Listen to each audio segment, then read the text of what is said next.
are live, everybody, for the Café Grande Hangout. Hello, everybody.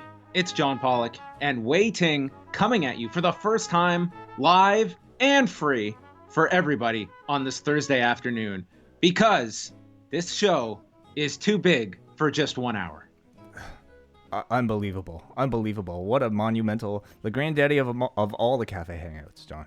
Did you hear me? I said this show is too big for just 1 hour because it's just too big for 1 hour. Too big for 1 hour. Thank you. How you doing? How are you, man? Wai? Very well. I feel a little bit vulnerable here. I've never been looked at by so many people. This is by far a record for the Post Wrestling Cafe. It is a record, record-setting, largest indoor attendance record in the history of the Cafe Hangout. And I hope everyone is indoors as we are speaking to you. I think that would be the easiest way because your data would be through the roof if you were out and about listening to us live. Well, yeah. Although, I know data rates are a little bit cheaper these days, but yes, hopefully you guys are all safe and indoors, no matter where you are in the world. And we hope to hear from a lot of you from different parts of the globe right now. In addition to that, we'll be joined by a number of our friends, won't we? That is true. We have not advertised anyone, so we're going to see who drops by, who is going to knock on the virtual door of the Cafe Hangout and stroll in. And momentarily, we may be joined by our first guest, but our main guest is you, the listener / viewer today. So I hope that we get to hear from many of you. And also, let's discuss the YouTube Super Chats way. So this is essentially, everybody, if you're just kind of tuning in, this was to be our live in Tampa Q&A, where we were supposed to be down there with a live audience, and we were supposed to, have a little fun Q&A for about this length of time. Obviously, we couldn't do that, and so we decided to bring it here live online for everybody. And so we're going to still try to hang on to that Q&A format. If you guys want to ask a question, we will be going to Skype calls a little bit later, but I want to give priority to our questions that are going to be fed to us through the YouTube Super Chat. And what the Super Chat is just if you log into the YouTube chat room right now for everybody that's watching live, you'll see a little dollar sign next to the place where you basically type your message. And within that, you can choose the Super Chat, and then you can also choose the amount that you would like to pledge. I believe the lowest amount is about $2 for a message, and then all the way up to whatever you want. You can type your amount in there, and the higher your amount is, the longer your message will stay up, and the longer your message can be, so your question can be a little bit longer.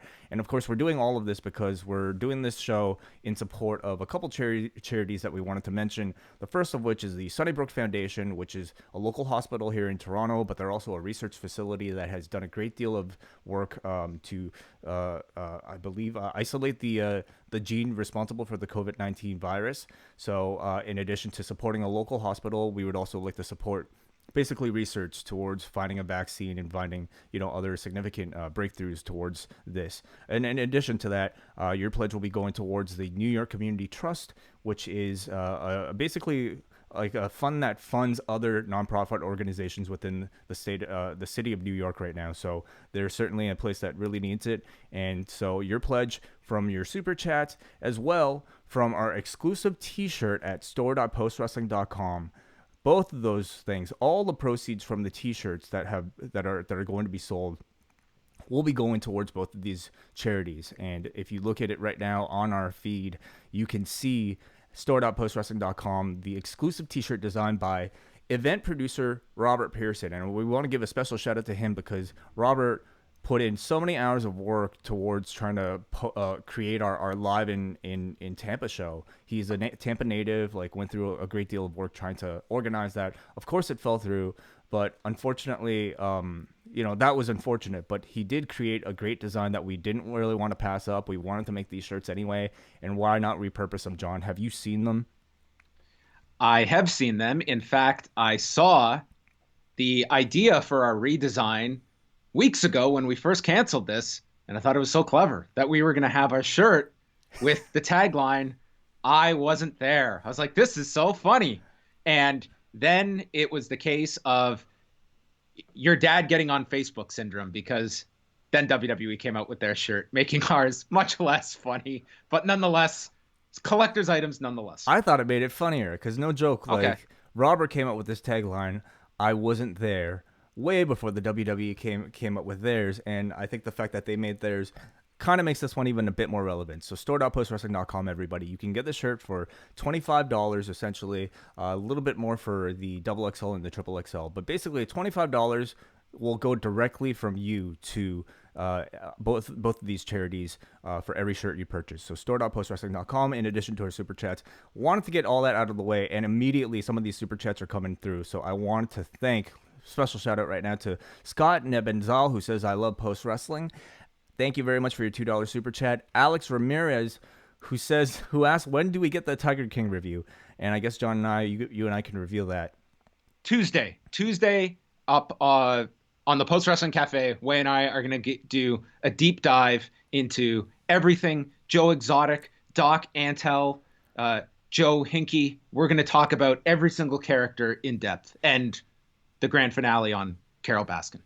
John See No Evil, thank you so much for your $5 super chat. He wants to know where we can get that shirt, and you can just look right here, store.postwrestling.com.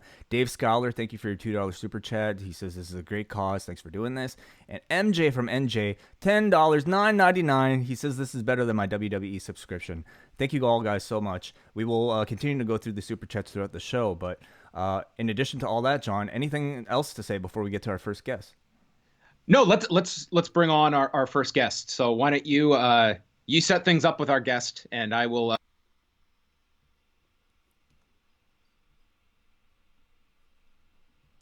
Whoops. I might have disconnected with John. Give me 1 second here. Resume call. Technical issues that come with putting this entire thing together, and Wai is doing like 5,000 things as we speak right now. I might have actually just disconnected from you, but I think we're all good right now. Hopefully we're all still on air. You're going to have to bear with us, everybody. But I think on the line, I'm waiting, and I'm hoping that we have our very first guest. Who is behind door number one? There he is. There he is. Sorry, I'm just so nervous that none of this stuff is working. But can you hear us, Brother Nate?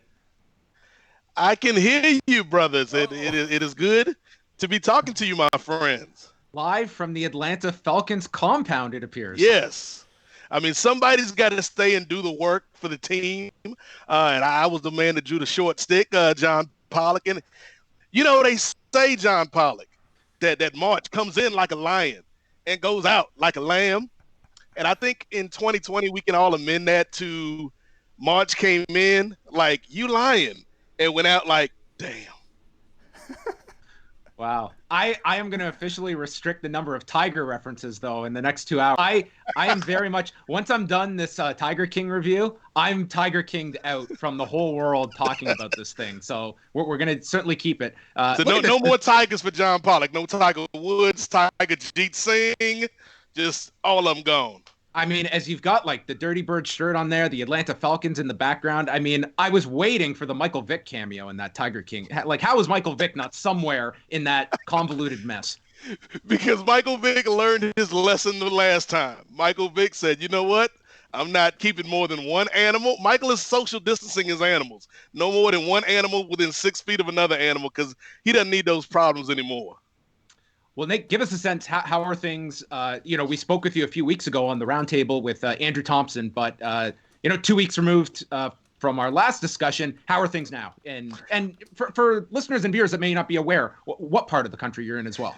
Yeah, I'm in Virginia, so I'm on the East Coast, and fortunately, we haven't been hit as hard as New York and as hard as Louisiana and Florida to the south of us, but we've still had some deaths. We still had some cases of COVID-19 pop up in my area. And I think that, people are finally, and it seems crazy to say this, John, given the fact that we've been all dealing with this for a month, but it feels like people are finally taking this thing seriously and talking about like, yeah, you got to stay in the house. If you are not an essential personnel, if you're not essential to, the either being on the front lines with the healthcare or, providing food for people and things of that nature, then you got to stay at home. And so Virginia, like the governor finally shut down Virginia Beach, which like it took you 4 weeks to do that, man. So I think that people are taking it seriously.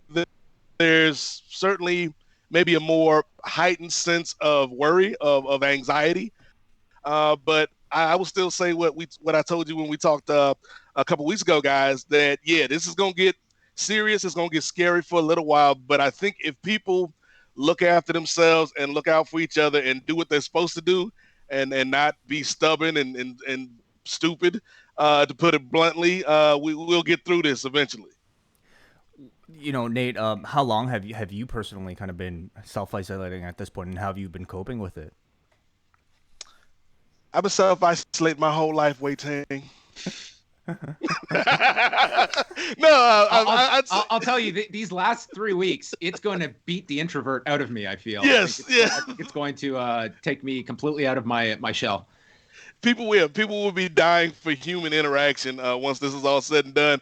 But I think I took this seriously once the NBA shut down. That was kind of my wake up call as well, because it's like, yeah, like this can affect anybody and it can spread quickly. And after talking with Alex, and on our show on the Kings of Sport, and then listening to him talk with you guys, it's like, yeah, like there are things we can't stop this, but there are things we can do to make ourselves less susceptible to this. And so, yeah, like I've been washing my hands more than usual. I've been, staying away from people. As you would guess, I'm a pretty buoyant person, I guess, at work. And so, I like to dap people up and hand pounds and hugs all around. And now it's just, I'm either giving you the elbow or a head nod from across the room. Like no more physical contact like usual.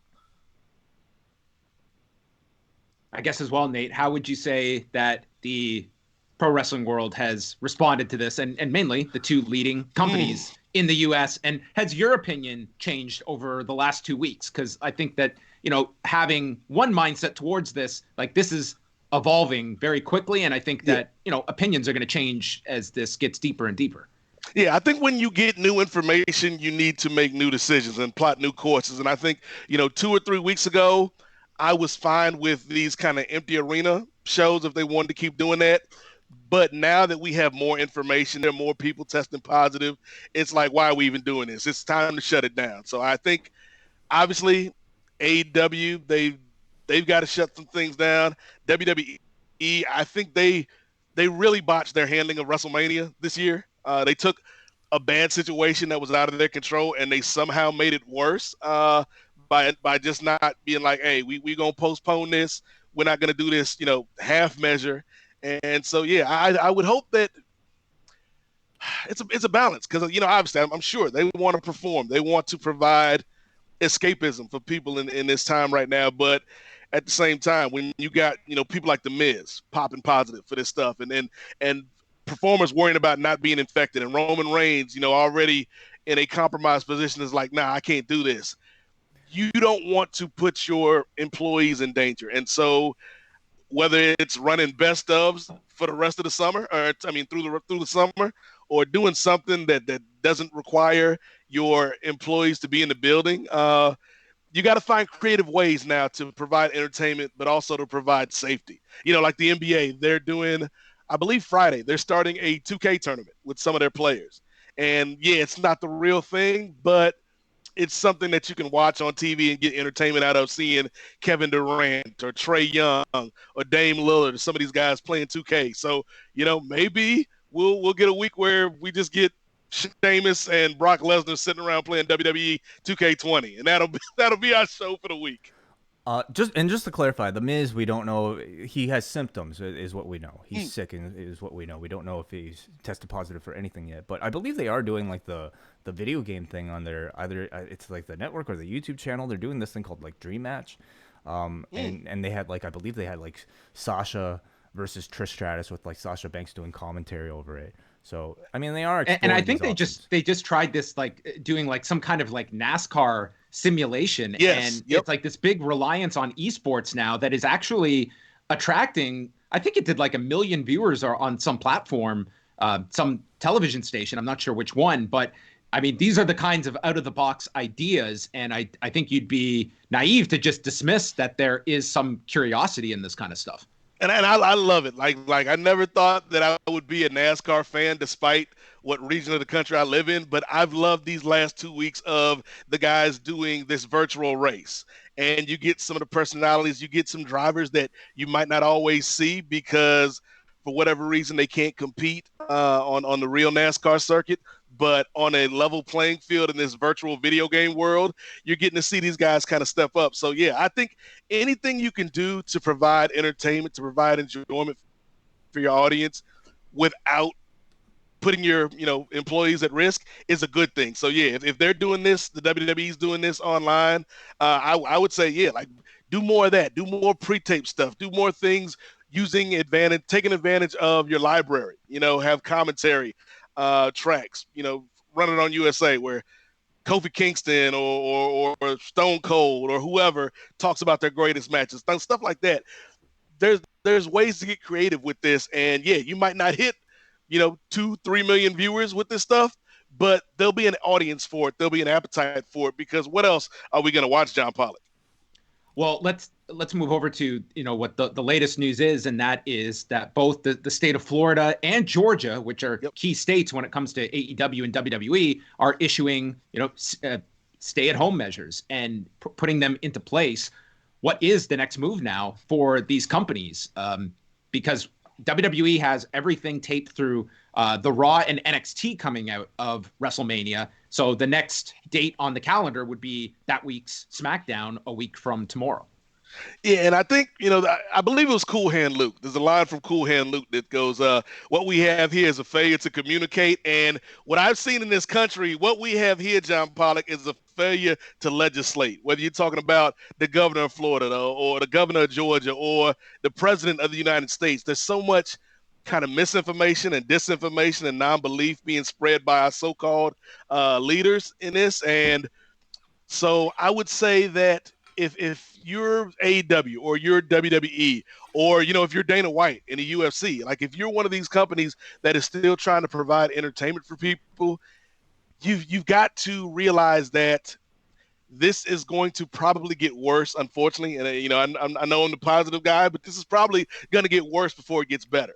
And so whatever short-term gain you think you might be having by putting on these shows, it might end up being worse for you in the long run. So if I'm Dana, I'm not running anything. If I'm Vince, like Vince McMahon, first of all, they need to stop playing with people. They need to be real, John Pollock. They need to keep it 100, as Brian Mann and myself would say once upon a time, and be like, hey, this is what's going on in the world. We're acknowledging this, and to AEW's credit, they've acknowledged what's going on in the real world. And I think, like, people aren't stupid, right? Like, there's a suspension of disbelief that you need to have with wrestling, but don't lie to me, Vince McMahon. Don't try to tell me, we'll have an update about what's going on with Roman Reigns this weekend. Like, we all know what's going on, man. So be honest with your audience, because I think that truth, that transparency could go a long way towards fostering goodwill.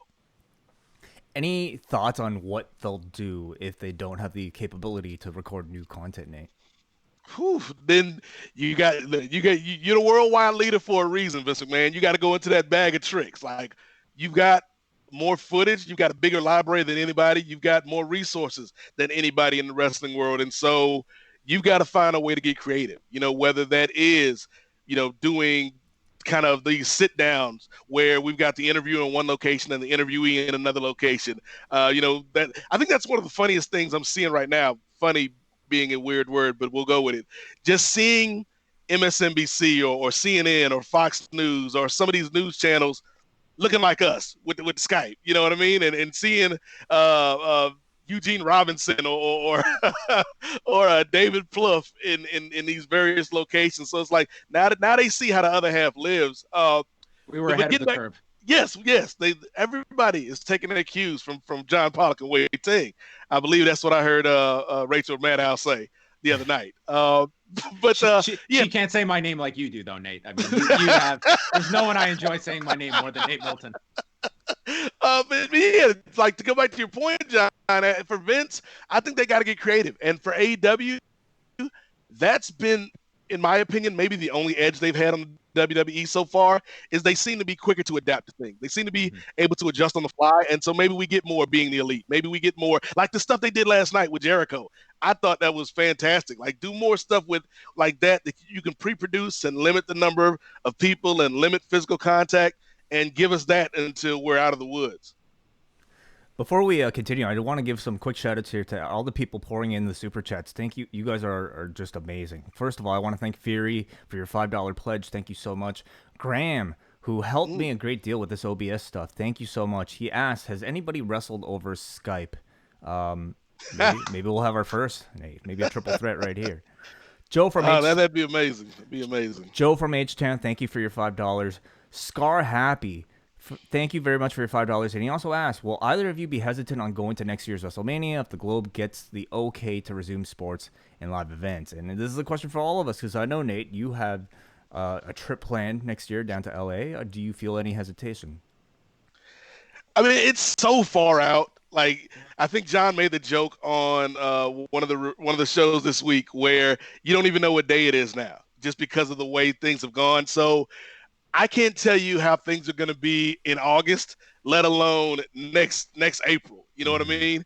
So I would think that in a year's time, we would have a handle on this and be ready next year if it comes back around.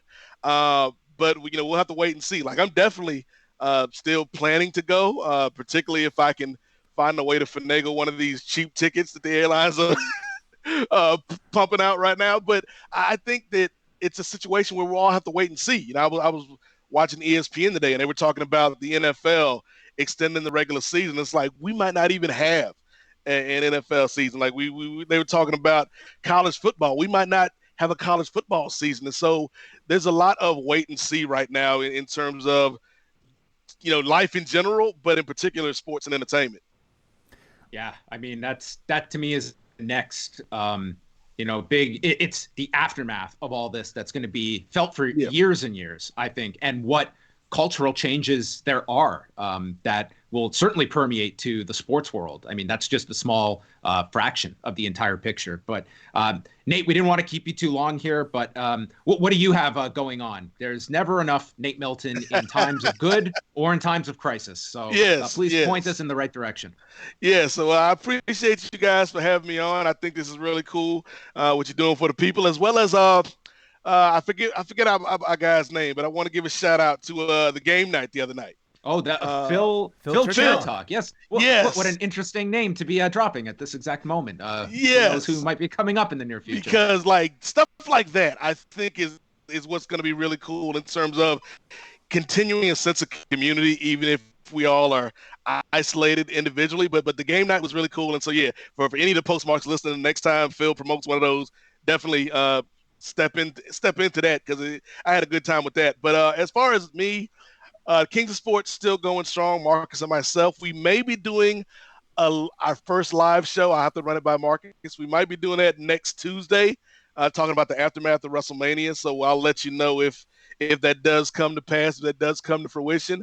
But there's a lot of stuff. I'm trying to stay active as much as I can, and probably do more, because I think there is something, at least for me, where it's like, I'm not a doctor, I'm not a nurse, I'm not a scientist, I'm not Dr. Fauci out on these streets, John Pollock. I can't solve these medical issues, but what I can do is get on the microphone for 45 minutes or an hour, 90 minutes in some cases, and have good conversations with people, and maybe give somebody a distraction for that time. And so that's what I'm still trying to do through the Kings of Sport. We got the Patreon, of course, patreon.com/Kings of Sport. We got a new show coming out. We debuted a new show a couple weeks ago called TDT Talks, which is basically just me and a bunch of my podcast friends, kind of one half group therapy, one half podcast all-star game. So we're hoping to get Damian Abraham in on this in the coming weeks, and you and Wai certainly have an invitation to it. In the number 8, MOZAIK, Nate Mosaic on Twitter is where you'll find out all that information. And I think, John, what I want to do, I'm going to put this challenge out to the Postmarks. Okay. This is pre-planned. This is spontaneous, folks. But I get hit up by Postmarks on Twitter from time to time, and they want to be guests on the Rocky Maivia Picture Show. And so I will throw this challenge out there to the Postmarks. Anybody that makes a donation of $10 or more. Whoa. Did we Do you still hear Nate? It was building up to quite a big announcement, and then it just. What the? I think everyone is just stunned at the generous offer that Nate was going to make. That I believe if anyone donates $10 or more, they will be eligible to be a guest on the Rocky Maivia picture show. And mic drop from Nate Milton. I mean, that was incredible. We have to get Nate back on just to finish that line, because that was rather unfortunate that it got cut off. But I don't know what. How is this going on your end? How is it's going fantastically up until that point. And as we try to reconnect with Nate right now, he's probably still talking. He probably doesn't even realize he's been he's been dusted right now. But man, Nate Milton cutting a Nate Milton promo without being on the air is the equivalent of being in an empty arena and taking like, a ladder bump or something. I mean, we can't just have it thrown out there for nothing. Well, in the meantime, as we try to reconnect with Nate, I want to give some more shout outs here to. Oh, okay, that's not a good sound. I want to give some more shout outs to some people here in the chat room. Okay, sorry about that. We go. I want to thank. Apologies, everybody. There's a lot to handle right now with this whole thing, but the super chats just keep pouring in, so thank you all. Daily Brennan, thank you very much for your €5. He says, I don't even watch wrestling anymore, but I'm happy to still be a Patreon member. We really appreciate that. Fury316 says, what stories do you think will be covered for season 3 of Dark Side of the Ring? Oh, okay. If there's a third season. Yeah, I can't imagine there wouldn't be, but they have mentioned that one that's high on their list is WCW going to North Korea in 1995 for those shows that featured Ric Flair and Antonio Inoki in Pyeongchang. So that would probably be a subject that they go into. Yeah, maybe that's one to throw out for the chat room. I mean, because I would imagine they do something similar like they did for season 2, where they throw it out to the public. That's how they kind of garnered what topics they were going to cover for season 2. I prefer kind of more of the kind of more obscure topics. I kind of like the fact that they're going with like a Herb Abrams, for instance, and you have that balance. Like next week we're going to see Brawl for All. That's going to be completely different from New Jack. That's completely different from Chris Benoit. But we are back with Nate. Nate, you were like just about to make the pronouncement that for anyone on the super chats that donates $10 ... Yeah, I had to leave you with a cliffhanger, John Pollock. It was pretty dramatic, I won't lie. For anybody that donates $10 or more on the super chat, I will guarantee you a spot sometime this year on the Rocky Maivia Picture Show. So guaranteed. I don't know, guaranteed. So anybody on the super chat that donates $10 and above, guaranteed a spot this year on the Rocky Maivia Picture Show. That is huge. Extremely generous of you, Nate. Thank you so much. One of the most talented people I know, Nate Mosaic. If I was at ESPN or if I was a Fox and I'm looking for people to come on and talk to the public, Nate Milton's at the top of my list. I say that completely seriously. Nate, thank you so much for stopping by, and an extremely generous offer from you. And I can't wait till we talk to you again soon. Absolutely. Thank you for having me, brothers. You guys stay safe. I appreciate everything you do. And shout out to all the listeners. And I got to go because I got to get back to work. We just signed Todd Gurley. I got to make sure he fits under the CBA, make sure the salary cap is good. I got stuff to do, fellas. I'll talk to y'all later. Nate is out.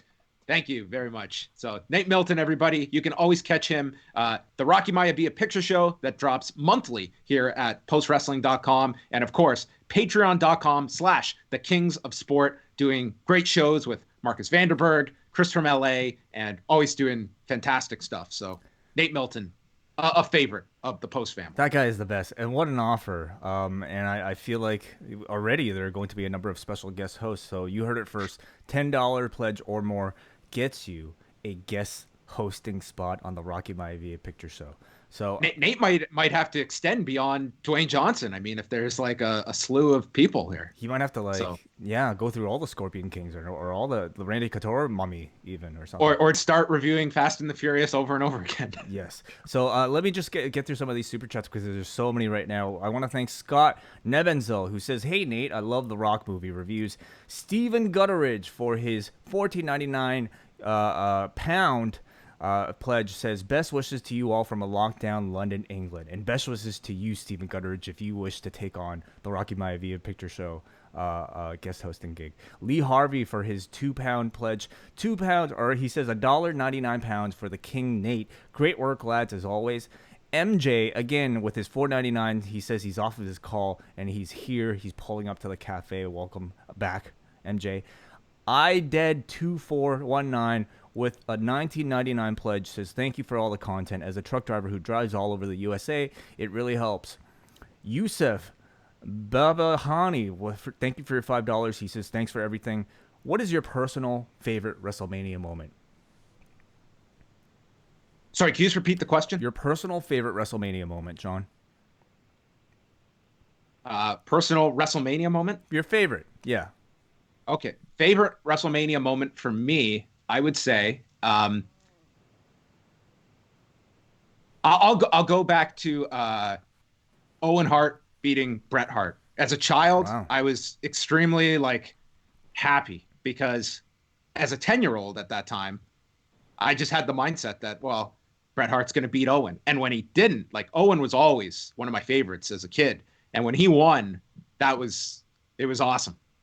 My favorite, I mean, I definitely group my viewings both as a child and as an adult slightly differently. But I feel like my favorite might be also from that show, but it was probably at the end of the show when Bret got his big moment. I think it came off of the disappointment of WrestleMania 9 where he lost, and then to have his moment at 10 as a child, I thought that meant a lot to me. But when I saw the video, and because this was Scramble Vision time, when I finally saw the video and everyone's holding up Bret and Savage and them, they're waving Owen in, he's standing there and he just begrudgingly just shakes his head. No. I was that's so awesome. I'm not breaking here. As an adult, great. I mean, the Kofi Kingston moment from last year kind of definitely ranks up there. But yeah, thank you very much for the question. We go to Chris Marr, who has a $9.99 pledge, who says, if there could have been a WWE 24 special about any previous WrestleMania with all the behind-the-scenes footage and interviews, which one would you choose? A WWE 24 special about any previous WrestleMania. Yeah, okay. Let me think about that. Probably the first. Yeah, that'd be cool. I mean, I'd love to see one on WrestleMania 10 just because, like we've talked about, that was such a legendary show. Let me try to think what else. What else would be really fun to watch? I'm trying to look at ones where it would have been a really, newsworthy event of what was going on that day. And I just think the first one I'd love to see. Yeah, you just see the gobbledygooker randomly running around in the backstage of the Astrodome. Mm-hmm. 19 was one that they shot a lot of behind-the-scenes footage for. So they've kind of did it. You know what comes to mind? I went to WrestleMania 20 in 2004, and I remember during the day with my friends, we were just kind of walking in the area, and we walked by Madison Square Garden, and there is Bill Goldberg arriving, and that would have been a really interesting day for Bill Goldberg and Brock Lesnar. Absolutely. Prior to their match. Absolutely. We are going to get to our next guest very, very soon, but I wanted to get, again, just give some more shout-outs. Daniel Stack, thank you for your $5.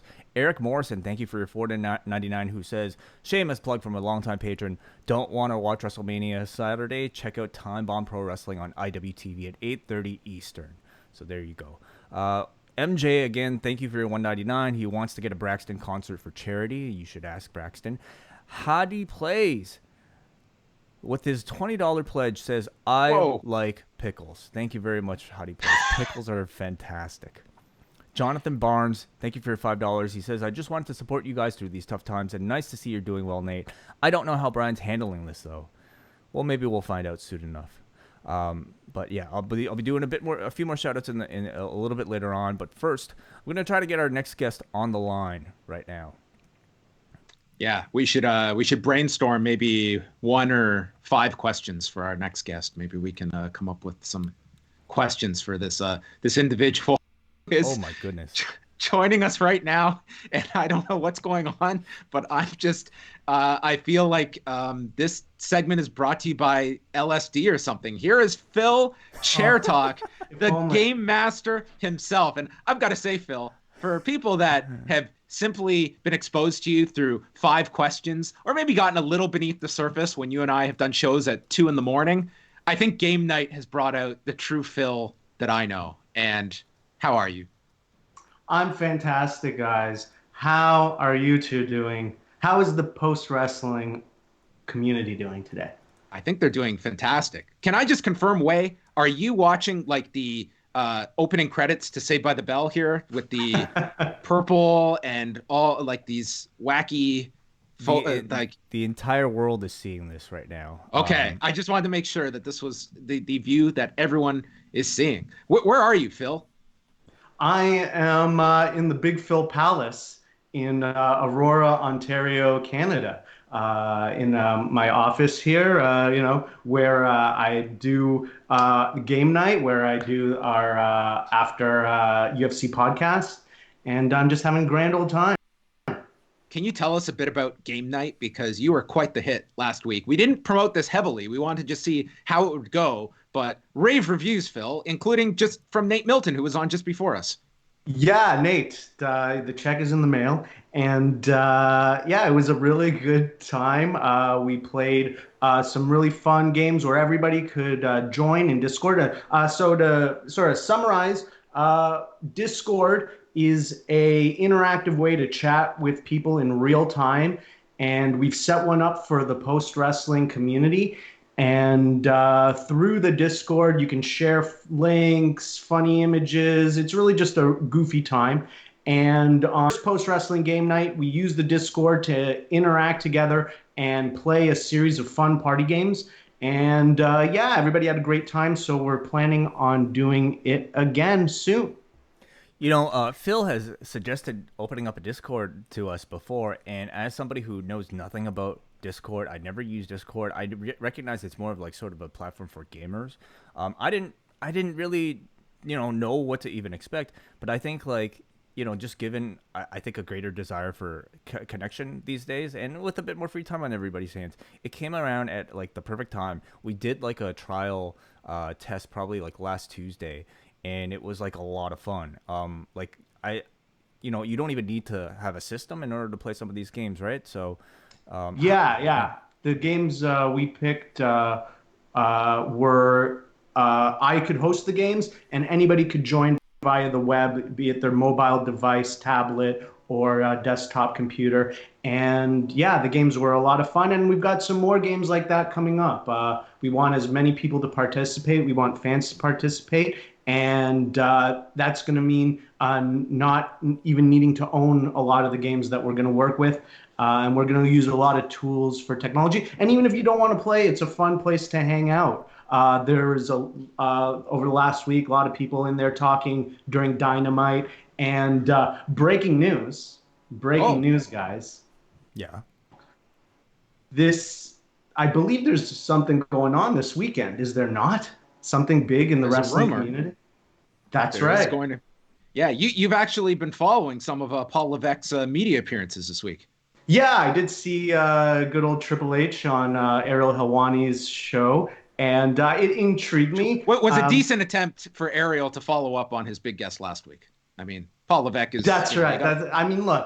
Look, there is only one top of the mountain, right? And so in regards to that, normally I'm not one who is watching Wrestlemania, but for reasons beyond my control, I will be home this weekend. So I think what we're going to do is maybe we're going to have a watch along in the chat. Everybody come into the Discord. I will make horrible observations about modern pro wrestling. And we can have a fun time making fun of Brock Lesnar and whoever else is on the card. And yeah, we're just going to be goofballs in the Discord chat. How does somebody join the Discord? Excellent question. So there is a link in the forums. I will post it again later to remind people. So check the forums. I'll even post it in the chat here before... just after I check out. And you can even get an invite from other post users. And if you are a patron, you can go to your patron page and there's a link on there to connect your Discord. And if you are a patron and you don't have Discord, well, you sign it up for Discord and then link your Patreon, and you get a little note in the chat indicating that you are a supporter of Post Wrestling. It is essentially like a live chat room, which I think is a great supplement to the forum, and really a way to get more immediate interaction, even if you're not there for games. If you're, like you said, we hope to make this place sort of an area for people to do when they're watching Raw or Dynamite or any other pay-per-views, to have a place to get people to chat along with. So as Phil mentioned, you can go to the forums for a link, and I'm sure we'll be posting our links throughout our social media as well. Before we go, Phil. Pardon? Go ahead. No, and just, as Wai mentioned, we sort of did a soft launch. So as we're gearing up, we're going to have more things going on in the chat. So working on some things to make it more interactive as well. And one thing I didn't mention was last time we did a giveaway. We gave away some post-wrestling swag. And I can promise in the next event, we're going to be doing a giveaway again. And thanks to you guys, I can announce what the giveaway is. We're going to give away one of those awesome T-shirts today that you guys, the I Wasn't There T-shirts. We're going to give one of those away. So make sure that 2 are saved for me, 1 to wear, and the other for whoever's going to win the prize on the next game night. Okay? I had no idea. So yeah, absolutely. That's right. You got it, Phil. When Phil requests, don't worry. But we're going to Big Phil will take care of all the costs. And because it's going to a worthy location. You guys are going well above and beyond what I think anyone would expect of anyone at this time. So thank you, guys. Well, Phil, I do have to ask an MMA question. As Dana White continues to play Homer Simpson chasing after the turkey that he maintains is still good, that being UFC 249, 2 weeks out, how dire does this card look, and what is your over-under on this card happening? Likely or unlikely? I'd say it's pretty dire. Holy Josh. It's on some serious... what is going on? Right Phil has just turned into a skeleton here on the live chat. How do we get your powers? Well, I mean, unfortunately, I can't claim that there's any magic going on here. Just some good old computer. See, John, like I've always heard your friend Phil on these MMA reviews. I know he practices jiu-jitsu. He seems like a very well thought out with his analysis and everything. This is one of the most interesting people I've ever met in my life. Never did I picture. The full scope of Phil. It's just amazing. Now, one thing I need to point out about these MMA shows, there's a big difference from Phil at 1 o'clock in the morning on a Saturday night, after a few tall cans versus Thursday afternoon, beautiful sunny day. I've got ribs on the barbecue. It's a good time. There's a lot of energy here. I think you have certainly, from the early days of doing those UFC shows, I mean, you have come a long way. There are times that I would connect with Phil, and I mean, you were like on death's door, but you always would build yourself. You were like Greg Valentine. It took maybe 15 minutes to really get your motor running. But I think you've just, now you're tons of energy right at the start. I feel I'm the one that has to keep up. Greg Valentine, that's so interesting. I met Greg Valentine once in Mississauga. He was, Hasn't everyone? when I was 15, my boss introduced me to the dirt sheets. Like, I wasn't into wrestling. He's like, no, it's so cool behind the scenes. And then he took me to this show at Abyss nightclub on a Sunday night in Mississauga. And Greg the Hammer Valentine was there. And the garbage guy. And I think even King Kong Bundy. I think King Kong Bundy was there. And there was like a crowd of like 20. All right. Phil, thank you very much. I look forward to hearing more about your interactions with former wrestlers in the Discord on a game night. So appreciate it, man. Yeah, thank you for having me. And remember, everybody stop by the Discord for Wrestlemania. We're just going to be extremely silly. And Yeah. Thanks a lot for having me.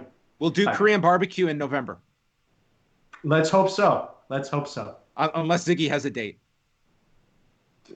Ask him about how I interrupted his virtual date last night. Okay. Okay, we're being annoying now. So Okay. let's move on. Thank you, Phil, and we'll get back on track. I Not will. at all. I Are you will. kidding me? When I'm talking with Phil, I have no regard that anyone else is listening, and it's just for my personal entertainment. As I mentioned, he is my Gordon for That, longtime listeners. that is quite the compliment. All right, thank you very much, Phil. I want to go back to some of these super chats. Andrew McDonald, he says, I can't think of a question, but thank you for your super chat anyway. Much appreciated. Thank you. Marcus Crouch, thank you for your $5. He says, please talk some sense into Dana White. He's out of his mind. Yes, he I'll is. call him up right now. There was a time that I could call Dana directly, and he would pick up. Is that right? Long time ago. Jonathan Barnes, thank you for your $10. He says, I shall challenge you, brother Nate. Fury 316. This is, of course, this was back when Nate announced the challenge. Thank you for your $15, Fury 316. He says, I'm down, Nate. Jay Infamous, thank you for your pledge. And he wants to specifically tell you, John, turn down your lights. I think they look fine right now. Your lights? You let me know, way. I mean, it's like one master light, so if I turn it off, it'll be completely dark. It'll be too dark, unfortunately. But that's okay. John Ceno Evil says, let's do it, Nate. He wants to talk about G.I. Joe 2. And thank you very much, John Ceno, for your $10 pledge. Nate's going to have like 30 guest hosts by the end of all this. He just extended his series by maybe a year. Because Jarrett Taylor just pledged $20, and he says he wants to support a good cause and potentially discuss Skyscraper. Wonderful. This is nuts. I did not fathom this response to this. I was expecting, like, if we could like get $100, that'd be really cool. Like, that'd be a really great gesture. At present, we're up to $440 right now. Canadian. Wow, that's incredible. So it's that's wonderful. incredible. In addition, of course, to all the proceeds from the T-shirts, which I want to give some shout-outs for people who purchase those as well later on. But Brian Strelekis, for his $10.05, he says, challenge accepted. Nate, John and Wai, what have been the biggest surprise and biggest challenges since starting post-wrestling? Oh, the biggest challenges have been, I think it's just a lot that's on our plates, and I think you can see, just based on shows like this, I'm always quick to point, this is not a two-man operation. There's a lot of help that we get at this point, but it's a lot when everything is us. Like in a prior lifetime, it was so much just doing the shows, and everything above and beyond, like the business end, we didn't have anything to do with that. And now that's a huge part of it. A lot of the dull stuff, like accounting and all the stuff that would be very, very cumbersome to go through, that's kind of not our favorite thing in the world, but necessary. I kind of agree there. If anything, like doing the podcast, like something like this is still just incredibly fun. A lot of hours, a lot of work goes into it, but by the time it's time to execute, to get everybody out there to pay attention to like what we have to say about wrestling, to me, that's still a real privilege, and it's something I still enjoy. We got a Chris Thunder who has pledged $10 Australian. He says, good morning from Australia. Thank you for the countless hours of support. Nate, I'll take that challenge. Cool Gang Big B also with the $10 pledge. No message though, but I'm assuming maybe he'll have something to say with Nate. Everybody is just here for Nate. Ron Bandish, thank you for your $5. He says, never did a super chat message, but if it goes to a good cause, then it's nice to try out, I guess. Raymond Terry has pledged $50. He says he joined late. He doesn't have a question. He just wanted to show appreciation for us for doing these streams. Keep up the great work in support of charities in circumstances like these. Thank you very much, Raymond, on behalf of both of the charities, but really everybody here. That is incredibly generous. PS has pledged $5 euro. He says, support some indies, everybody. I ordered WXW Now and BJW Core. John Ceno, thank you for your $2.05. Do you think Cedric and Ricochet kidnapped Raul and Wild? Wow. I like that he pledged $2.05 and pledged it for two guys that probably could be on 205 Live in no time, with Cedric moving back and Ricochet potentially. In terms of, what's your thought on that question? It is such a weird angle to do in 2020 in that it just comes across so cheesy, but because like even the masks that they put on are just like so bad looking that I have to imagine there's some funny reveal at the end about who this is. I'm intrigued, but like everything is certainly up in the air, and how they'll pay it off. It would be kind of disappointing if it was like a 205 feud, right? It would have to be something bigger than that, don't you think? I would not hold my breath on anything involving those two in anything prominent at the moment. But we'll see. Yeah, we shall see. And look at this. Big Phil combo himself. Phil Chertok pledging $50. Oh my goodness! Thank you so much, Phil. Not just for donating your time, but donating so much to a great cause. And instead of a question, he sent out this wonderful GIF. You can see in the chat. Is it him turning into a skeleton? No. It appears to be a pair with a headband dancing in a city block in the background. So, yeah. Well, thank you, everyone. Your generosity is so incredible, and I want to restate this point. All of these proceeds are going to the foundations mentioned. I don't want anyone to think there's anything that we're doing for this. It's all the proceeds are going to two extremely worthy causes as well. So thank you so much. Absolutely. In a bit, I want to give some shout outs to the people who purchased t-shirts. But before we do that, I'm going to do our best to try to get our next guest on the line right now. John. This one, I always appreciate the guests that check in with me and bring me up to speed on any potential time zone changes. This person on top of things to make sure. That was the one thing, setting up our guests, the most reliable people in the world. And that includes the man behind the Chronicles, some of the best interviews in wrestling. We're talking about Jamesy from the British Wrestling Experience, who is with us. Jamesy, how are you? Hi, guys. How are you? We're doing well. You are our most ambitious one, joining us from all the way over in Ireland, and it's great to connect with you. How are things holding up there? Why don't you give us a sense of where things are in your neck of the woods? I suppose I think things, looking at the worldwide picture, I think things are pretty much the same here as they are in most places that I'm aware of at this point. We are, without the government ever using the specific word lockdown, we are more or less in lockdown, unless you're, what's the word they use, an essential worker. You're pretty much housebound at the moment. You're allowed to leave your house within a 2-kilometer radius and take a little bit of exercise and that kind of thing.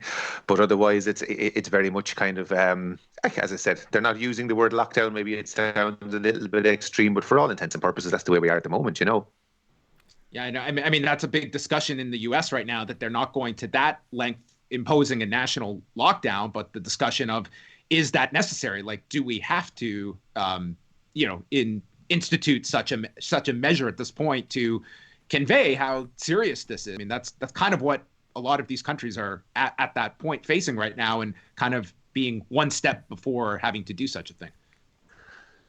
Yeah, I mean, and I'm no public health expert or no medical expert, but my feeling would be that the example we have to look at, I think, is South Korea, where it happened there before it did over here, and what they did pretty much was they tested as many people as they could. They were as strict as they could with people's movements from a very early point, and I think the sooner you act in a thing like this, the better, and yes, it will inconvenience people, and yes, there will be a lot of serious repercussions from the point of view of people's jobs and from the economic point of view, but that is still better than letting this thing kind of run rampant, and I think we have to, we give the Irish government a lot of, I think in most countries we like to give out about our government, don't we, and our leaders and that kind of thing, and we'd be no different over here in Ireland, but I have to give them credit over here. They did act pretty quickly here, schools here have been closed for nearly 2.5 weeks now. Mm-hmm. And they've kind of ramped up the measures in the last kind of 2.5 weeks, in a kind of a gradual way. So it wasn't too much of a shock to the system for people, and it's kind of showing in the numbers. The numbers aren't too bad here at the moment, and they're not exploding in the way that they might be in the UK and even in the US at the moment. Was there a major turning point event, you would say, Jamesy, for the people of Ireland, like there was here in North America on that evening where, you had the combination of Tom Hanks and also Rudy Gobert and the NBA shutting down as sort of like, to me, the big night where everybody realized, oh shit, this is a big deal? The one I go back to would be, I think it's probably about 2 weeks ago. It was St. Patrick's Day, actually. That's what it was. Like traditionally, every year on St. Patrick's Day, we call him a Taoiseach in Irish, which is basically our Prime Minister, our leader, would address the nation. And it's usually a kind of it's the same speech every year, you know what I mean? And it's nothing that anybody kind of sits down to watch or makes a big deal about. But this year, he kind of addressed the nation, and it was very somber, and it was very serious, and it was very, I think the best thing about it was very honest. And I think that's what the Irish government have kind of done very well. They've been honest with people. They've been realistic. They've explained things very well. Like on a daily basis, we get updates from the chief medical officer here where they give the numbers, they explain why they're doing what. If something isn't going well, they're very upfront about it. Like at the moment, we have a shortage of, the testing that they do, the swabs that they take. But there's a shortage of something that the labs use to kind of process those tests. And they're very upfront about it. And they're kind of honest with people and saying, look, you won't get your test results for 2 weeks because there's a worldwide shortage of this particular chemical. And I think when you explain things to people and you're upfront about it, people accept it. But going back to that St. Patrick's Day speech, like it was a great speech. And again, like he would have been we had a general election here just before this thing happened, and we should have had a new government by now. But that was all kind of shelved when this happened, and they've kind of kept the old guy in the job in a kind of a caretaker capacity. And he wasn't a particularly popular leader before this. He was disliked by people for a number of reasons. Like we have a housing crisis in this country, we have a homelessness crisis in this country, and people felt that his government hadn't maybe done an awful lot to kind of help out with that. But he spoke very well on that evening, and like it was one of those do you remember where you were kind of a thing that I think I'll be telling my kids about when they're a little bit older and that kind of thing. Do you remember where you were when our leader kind of addressed us? And it meant a lot to people, and I think from talking to people, it was like what you want from your leaders at a time like this, I think, is reassurance.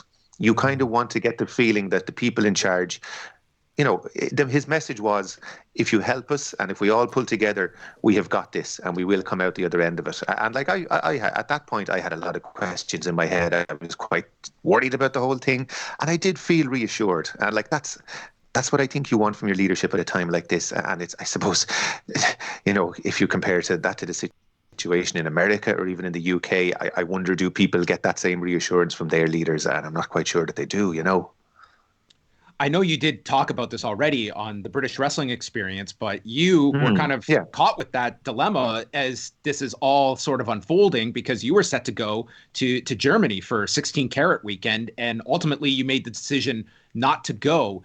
Can you just take us back to a little bit about that decision process? And I'm certain in hindsight, very happy that you didn't go. I even messaged you yourself. I was happy to hear you did not go. But that, it's tough for people that have built to all of this. And this was a month ago where, there's some that, we're learning so much about this on a daily basis, and to look at just where things were a month ago. God, and doesn't that feel like that month ago, that March that we just went through feels like the longest month. It feels like 6 months of a month almost, doesn't it? It's hard to believe that's a month ago at this point. But yeah, like I was all set to go to Carrot. Myself and Benno were going to go. We were going on press passes. It's my trip away every year to go to Germany and to kind of get a little break from family life and a bit of time to myself. And I had been I always look forward to these trips. Like, it's my Wrestlemania weekend in many ways. You know what I mean? Like a lot of my friends from Ireland and the UK and Germany go. And I was all set to go. And then in the week before it, like this coronavirus thing was starting, and it was already like I don't think it was even in Ireland at that point, but it was in Germany, and in the particular region of Germany where Oberhausen is, that Carrot happens. It was already quite widespread. It was the most widespread part of Germany, and like I literally spent that whole week literally, the amount of times I searched on Twitter the words Germany coronavirus and trying to find out would travel into Germany be restricted.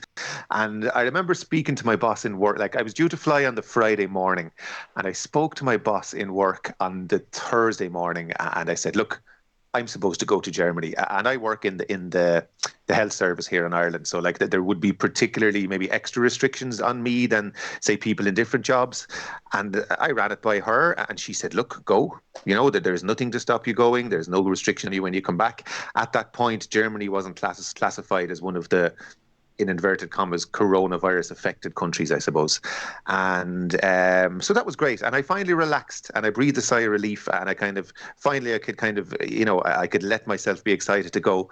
And I was on my way home that evening, and I was literally going to the ATM to take my cash out for the weekend, and my phone buzzed in my pocket, and it was a message from my boss saying, "You won't believe this, but I've just been watching the news, and there's been a change in the rules we have around travel for healthcare workers."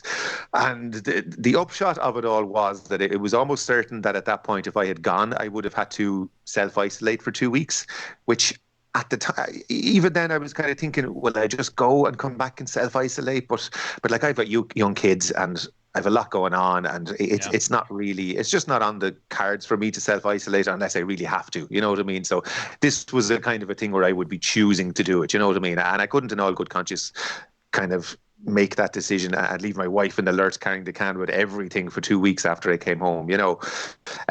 So I made the decision, and you know, it was a difficult weekend, I suppose, because the tournament went ahead, which in hindsight probably shouldn't have when you think about what has happened since.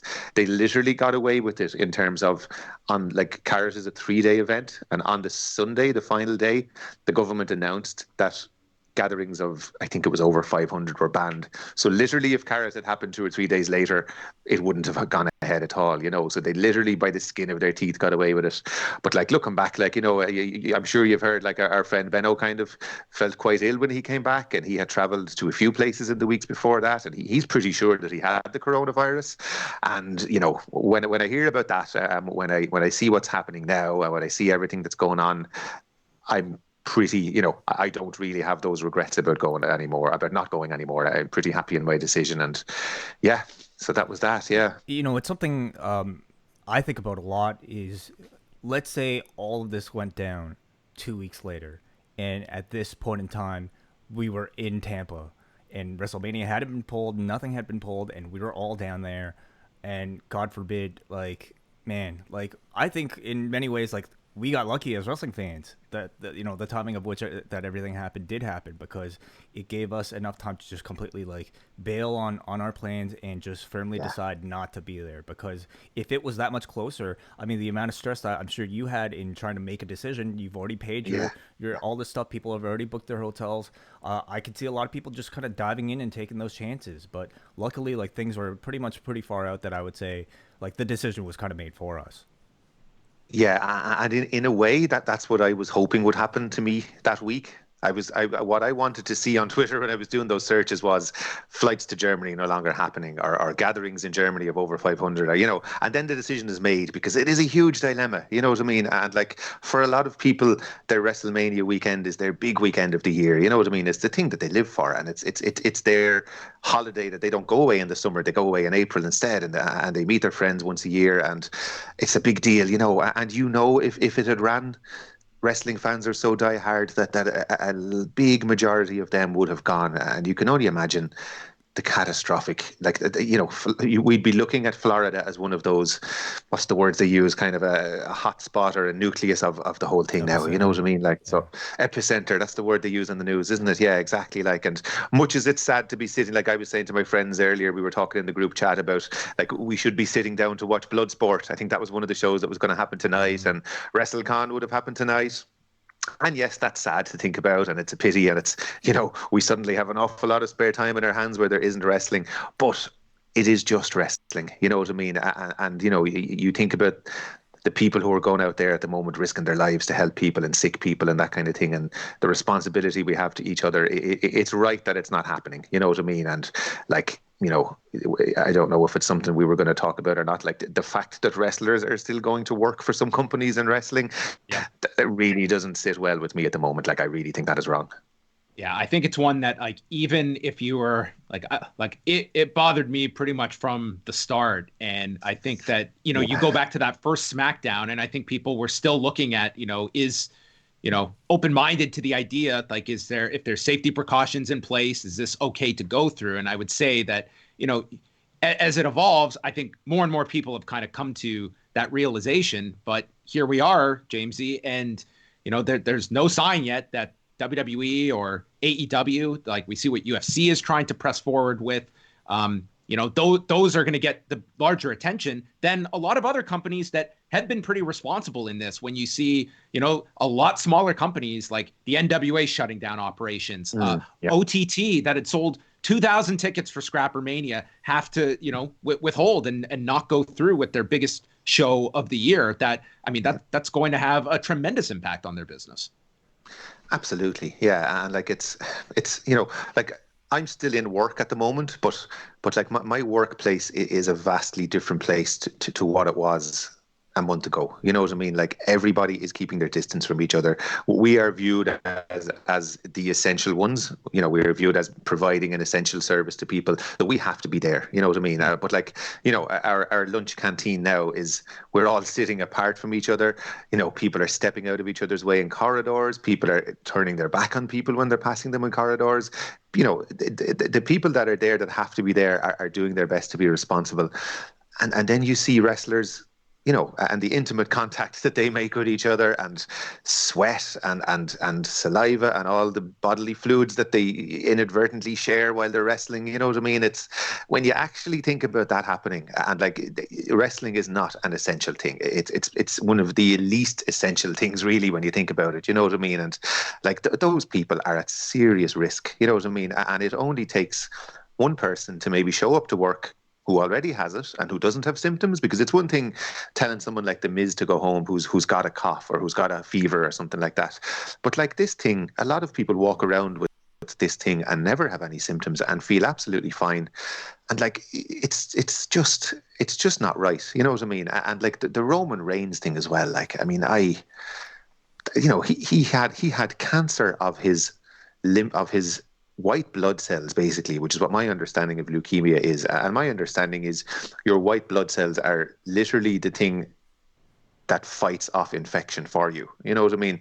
He had cancer of his white blood cells. And even though, like, you could say he hadn't wrestled, he's showing up to a crowded locker room.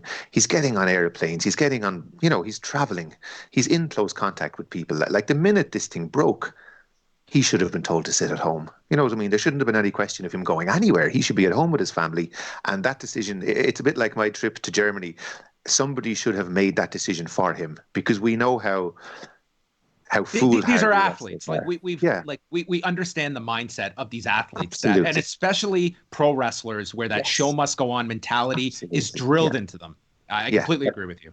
Yeah, like these guys, if they're left to their own devices, will wrestle while concussed. You know what I mean? Like, they need to be told that this isn't safe. You know what I mean? And like, there needs to be somebody in these companies being a little bit more responsible than what they are doing at the moment. You know what I mean? And to what end? To present a WrestleMania to us in an empty arena. You know what I mean? And like, it's the weirdest WrestleMania week ever. I don't know. I don't think people don't know what to feel about this show. I think on a certain level, they're glad there's something on to watch this weekend, but also it's just so strange that there's going to be this weird empty arena WrestleMania. Like, it's they're putting people at risk for that. It's just all very odd to me. Well, Jamesy, first of all, stay safe. I mean, you're doing, your work, being in the line of work that you're in. We're all thinking about you and the people that are out there that are providing such essential services during this time. I mean, you people are doing, the things that we're so grateful for as a worldwide society. So, and I just want to thank you as well for taking some time out to join us. I definitely want to get you on here to chat about all of these subjects. Oh, my pleasure, guys. Anytime at all. Delighted to come on. And the same to you guys. I hope you're staying safe. Each other too much. It must be very strange for you guys to be apart so much. I'm talking more to John now. I'm talking more to John now than ever. That's the way it goes, isn't it? Yeah. It's my goal to not get on Wave's nerves. That's what I'm trying to do at this point. So, uh, Excellent. stay safe, Jamesy. And of course, the British Wrestling Experience, they'll have a new episode up on Friday. So everyone can look forward to that. Some of the best minds in the industry that come together on a bi-weekly basis with Jamesy, Benno, and Martin Bushby. As I said on a prior show, when I need something calming, which I think we all need, your three voices are seriously like very, I just like throwing you guys on, and it's like, it's wrestling stuff, but it's, I just find that you guys have such a relaxing tone to your conversations. Oh, well, that means the world. Thanks a million, guys. Really, really appreciate it. And yeah, a new episode coming on Friday. So we're literally going to record it now in about an hour's time. So yeah, fantastic. Watch out for that on Friday. This is my warm-up session now. There you go. All the best, Jamesy. Thanks a lot for stopping by. Stay safe. Thanks so much. Bye-bye. Bye-bye. That's great. British Wrestling Experience, a fantastic show. Yes, we are somewhat biased because it's on our network, but comes out every other Friday, and the new episode will be up tomorrow when everyone is listening to this on Friday, heading into WrestleMania weekend. Wai, the floor is yours if you have any more shout-outs. Yes, I do. Before I get back into the super chats, I want to thank everybody who's purchased a t-shirt from store.postwrestling.com. Again, all proceeds from the sale of this Robert Pearson designed t-shirt will be going towards the two charities that we have mentioned earlier. And I want to thank Jamie Stalker, Neil Flanagan, Thomas Mulligan, Matthew Kurtzman, Tony Arthur, Sean Alley, Brandon from New Jersey, Stan Cohen, Scrump, John Sino, Doug Greenwood, Krishnendu Saha, Dustin Godwin, Rob Kaminsky, Nick XD, Ron Bandish, Eddie Trujillo, Frank Solo, and Phil Chertok for purchasing one of these shirts. Thank you all for the support, and please wear them proudly. I'd love to be able to see some photos. And of course, yeah, store.postwrestling.com. We're going to have these available probably until, we'll kind of, maybe until like the weekend, you know. So they'll only be available for a limited time, and then we'll be taking them off, and then we'll be sending our those pledges after that. But in addition to that, I want to give some shout outs here to the super chat group. Thank you, Sean Kelly, for your $5. He says, I'll drop in $5. You're a good man. Ryan Q, thank you for your $20.99 Canadian. I hope no message from him, but hopefully we get to hear from him on a Rocky Maivia picture show in the future. MJ sends another $3.99 and also a super sticker, a GIF as well. Frank Sulo, $10. Hi, John and Wai. Glad to be able to help out. Cool alternative to have everyone else with me here who would have been in Tampa. Burning question for us foodies is, what was the VIP lunch going to consist of? Oh, do you know the answer to that? I have no idea, but I know it was going to be good because the Art Institute of Tampa has like a culinary school attached to it. So like it was going to be, I'm sure, like, you know, pretty like fancy. It wasn't just going to be like, you know, like basic finger food. Unfortunately, we won't be able to find out. Maybe someday we'll make it back to Tampa. It was not going to be the pizza from Tiger King. Oh God. Oh, that's disgusting. Dude, that was like, of all the things, that's like one scene that really sticks with me that makes me sick to my stomach every time I think the of it. Walmart discount meat.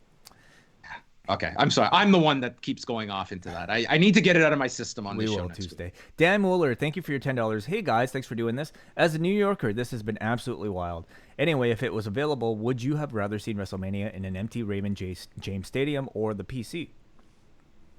Oh, I think they're doing the better option of the two. I think inside of a stadium would have just been really bad because you're trying to hide the emptiness of it. But, you know, going back just to like Jamesy's point, like just kind of removing yourself from just covering this weekend way. Like I'll say, like, if we weren't doing these shows this weekend, number one, I wouldn't be watching these shows live. And I'm pretty sure I would have been picking like 2 or 3 matches. Like I'm not saying like positive, negative. I don't look at these shows as any different than what we've been watching with Raw and SmackDown. It's just 2 other shows to me. I wonder if you have a similar viewpoint or if there is some level of heightened interest. For me, there is, because it is WrestleMania. But, you know, in execution, I do feel like it'll feel very much like a Raw.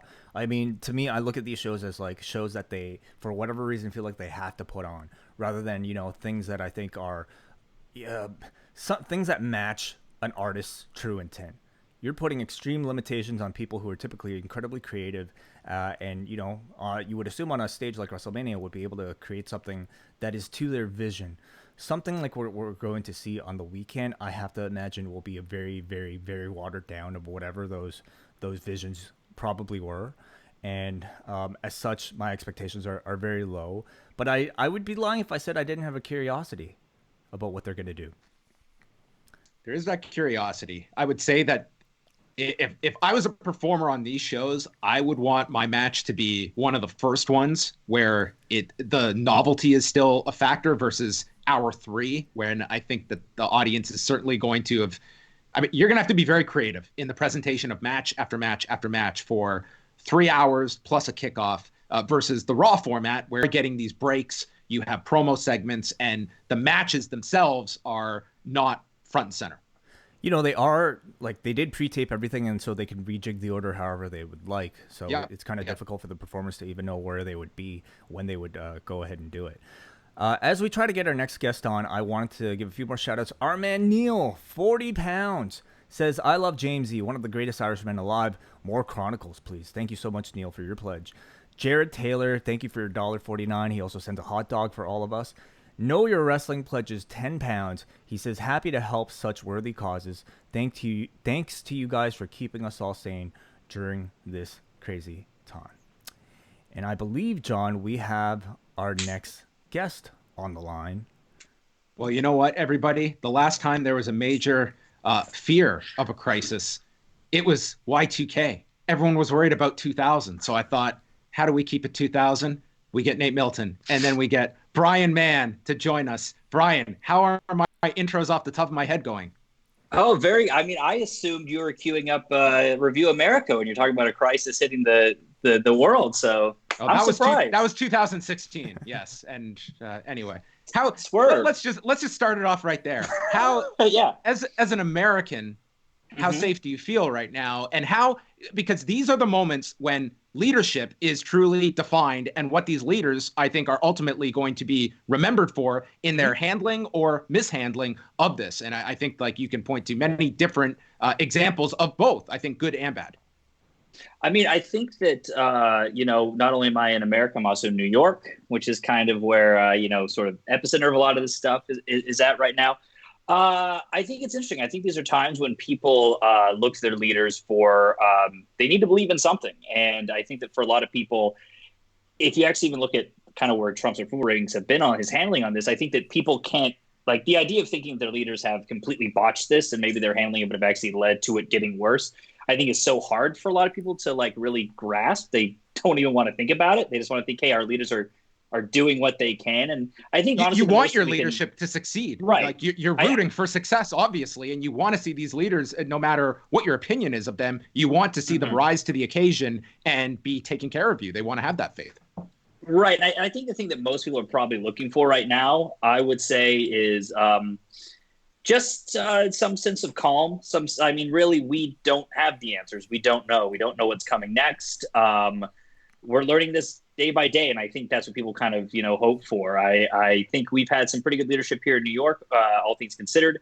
I look on, unfortunately, though, to the state of Georgia, where I'm from, where my family still is, and they just yesterday shut down the state, and the governor was saying no one knew that this thing could pass between people without symptoms 24 hours ago, which we knew this 3 months ago. That's insane. Patently not true. So it is one of those things that I think in a moment like this, when there really is no two sides, you can't just attack the virus verbally and have some sort of effect on it. I think a lot of, I think it's a very revealing moment for a lot of people in power. It seems that it also has kind of, like, you could maybe speak to this better than I could, but I think that this eliminates kind of that partisan divide that has just become at such a toxic level in politics. And I'm not discounting, like, that is something we see in Canada as well. This is not me just focusing on the US, but, in this time of crisis, it is imperative that we have much less of left versus right and just what are our solutions and what's the best way to navigate our way towards those. Yeah, I hope so. And hopefully we'll start to see some of that. Unfortunately, we have also seen a bit of a cultural divide in terms of this thing looks like it's going to hit the Southeast a lot heavier. And quite frankly, it's because a lot of these places didn't react as quickly as they should have. I don't think this is a left versus right thing. What I'm about to say, I think it's an unfortunate thing that there were very reckless news outlets that spread misinformation about this, that wanted to say it was a hoax. And unfortunately, that's going to affect some areas, of the world that take in that kind of media. And again, I'm not saying it's a left versus right thing. I think that really is just people need to be responsible what they put out there. What would you say if you were able to encapsulate it? Is the mood in New York right now? How serious are people taking this? And New York, to me, is it's much more difficult to, I would say, self-isolate in a place like that when people can't drive. If they have to go to work, they have to take the subways, and it's a city that I feel is a lot more connected than even Toronto. So how is everybody taking this right now? Well, I can certainly tell you about the mood in my apartment. I'm very aware of that. Things are relatively good here. I mean, I've been fairly fortunate that no one directly, that I'm sort of connected to has been affected. I'm very thankful for that. I'm very thankful that I've been able to continue working from home. But in terms of how people are being affected by this psychologically, still talking to my friends every single day, and it's been a real range. I mean, some people, friends of mine, who've lost their jobs pretty much instantly, being in the restaurant industry. Other people that the main change there has just been working from home rather than going to the office every day. Food deliveries are still happening. You can still go to the grocery store. You go to the grocery store, they cap how many people can be in at a certain time, so there's kind of a line outside to go in. But yeah, it's different. It's definitely certainly a different mood. For me, what I've just found most effective is we don't know where this thing's going to go. We don't know what's going to happen. We don't know how bad it will get. So just sort of do the best you can while you can. Don't stress out too much about where things are headed. And I think being here in New York, that's kind of been the best thing for us too. Who knows? Honestly, who knows? I think Cuomo today was kind of targeting August as would maybe the earliest that people can maybe start going back to work. So, just doing the best we can, just kind of taking care of yourself first and foremost. How about yourself personally? Are you going out at all? Like, what's kind of keeping you level-headed throughout all of this? Like myself, I have to get out at least once a day and go for a walk for like an hour, just because I just can't stay indoors that amount of time. But what are you doing just to pass the time and try and stay as sane as we can right now? Well, I'm fortunate that I have my building has a roof that I'm able to go to, so that's a nice way to go outside. I know people would kind of throw in shade or something to people. Some of the parks have been kind of crowded here in the city. Not everyone has an outdoor space to go and be in. So the roof has been fairly helpful. Running out for errands still. I will say for me, I don't get out as much as I probably should. Sometimes I just get kind of locked in on working. Or, the weather hasn't been super great the last couple of days. But, yeah, as it gets better, also even just keeping the windows open goes a long way. As someone that did work in WWE, just tell me from afar watching here, like, I think anyone that has followed this company for any length of time, and, I mean, this does extend to beyond WWE as well, but I mean, no one can be surprised that this has been Vince McMahon's response to this, that here we are speaking on April 2nd, and WWE has not announced that shows are suspended, that we are putting production on hold. It has been all systems go since all of this. Does any of that surprise you, and how this comes across to those that are not following Vince McMahon at WWE daily like we are? Oh yeah, none of this surprises me. I would say the one thing that does surprise me with Vince is that if you can compare his attitudes to Dana White, who Dana White has been so determined to try to find another place to do these shows. We're going to keep doing the work in other countries. I think Vince, to his credit, if you want to say it, has sort of understood that like they're in a different business mindset. Their thing is we just need to keep creating content. So where's the easiest place where we can go to create the most content? That's their thing. They just make too much content, quite frankly. But as anyone who's worked there or even watched the product knows, is that it's a lifestyle. And it is a work routine that is largely determined by Vince's own personal workaholic tendencies. I mean, I think for him, the idea of just abruptly stopping work for 2 weeks he cannot do it. I think if you look at some of these business decisions they've made that make zero sense. He's acting in ways that no one else in any industry is operating because he is so isolated from the real world. He has his one way of working. The biggest show of the year is happening that first weekend of April, we're going to do it. I want to try to sell the pay-per-view rights. I'm going to move forward and try to do that as well. I think when you look at some of the performers who still came to the Performance Center, even if some allegedly were sick, others had medical conditions and then chose not to wrestle, like Roman Reigns. The fact you can't overstate it that when you work there, it is a change of it's a way of life. I think it's very difficult for, quite frankly, the roster and the employees sometimes to step back and understand what's really going on in the real world. It isn't just, oh, we've got to tape our shows in front of no one in a building here instead of flying around the country. It's no, we shouldn't be doing any shows at all. All of us need to be in our houses. That's just not something that, I think a lot of the performers are wired for, and especially Vince McMahon is not wired for. I don't know what's going to happen to that guy if he can't be working, not 24/7, but at least 18 hours of the day. The company is now, faced with a very real possibility that they might not be able to shoot new content at all. And as somebody who works in television, like, what would you do if you're in their position in order to fulfill their obligations? Way, I love that question. I swear I didn't ask for that one in advance, but I love that question. I think that the way they've been programming these last couple of weeks of TV, what their plan moving forward has been really just abysmal. They've essentially been, this is what we do, and we're going to keep doing this. Rather than, if you look at all of the network content they have, all the documentaries they've shot, my big thing that I would have loved is, instead of doing a 2-hour-long SmackDown with meaningless matches and comedy to nothing, take your documentary footage, take WWE Chronicle, take some really great stuff they have, do a 2-hour special leading up to Goldberg Roman.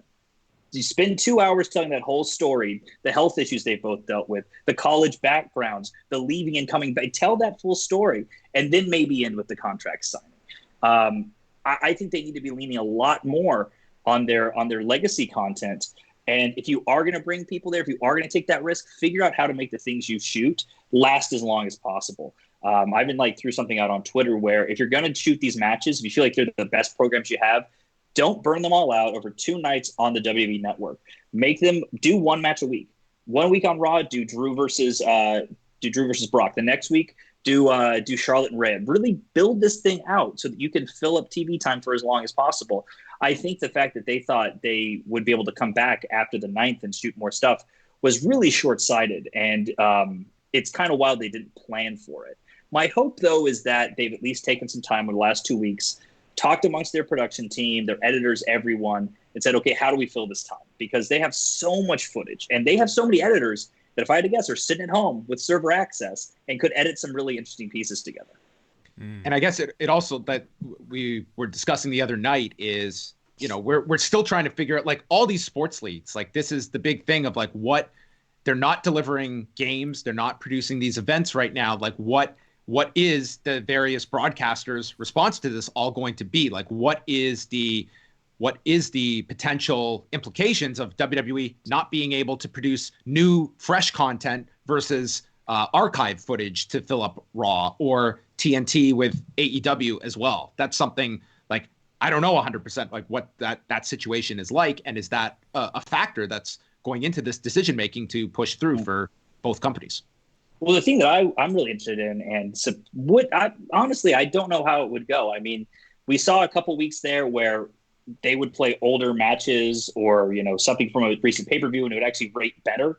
Now we kind of see all the ratings are kind of going down in general, but I'm curious that if they actually advertise ahead of time, hey, next Monday, we're going to play WrestleMania 17. We're going to play the greatest WrestleMania of all time on Monday night at 8 o'clock.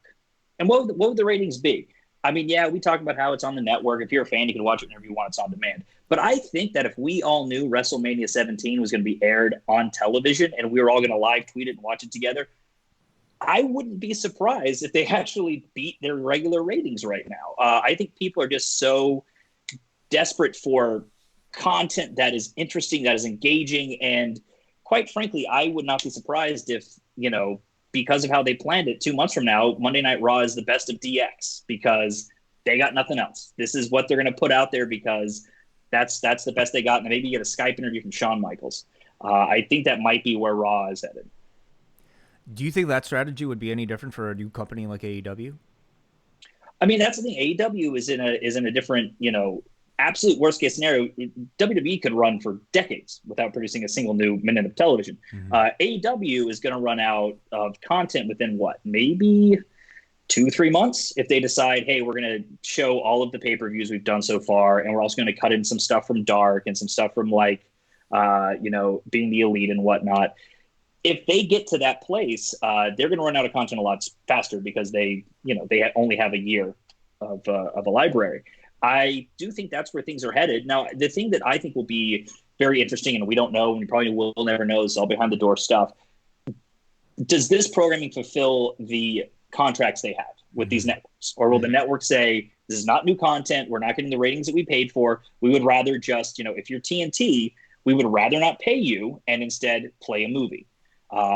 Who knows? That's obviously all stuff that they're figuring out behind, closed doors. And also, if you're AEW, do you want to be wasting part of your television contract on this lame duck period? Or would you rather have 6 months added at the end of it and just kind of stop down for a while? All of that's going to be, that'll all take place behind closed doors. Who knows? This is uncharted territory. But if I was these two companies right now, the thing I would be trying to figure out is what is the best possible show we can produce for the longest time possible so that you can make the best argument to your network partner. Well, we'll finish on this, okay? So Florida and Georgia, they have now imposed these stay-at-home measures for citizens for non-essential services. I mean, is that game over for AEW and WWE? Like, what is going to happen next Friday when a new SmackDown has to be produced? That's the one that, I mean, if, what we're seeing online is to believe that WWE hasn't really taped anything past next week's NXT. I honestly don't know.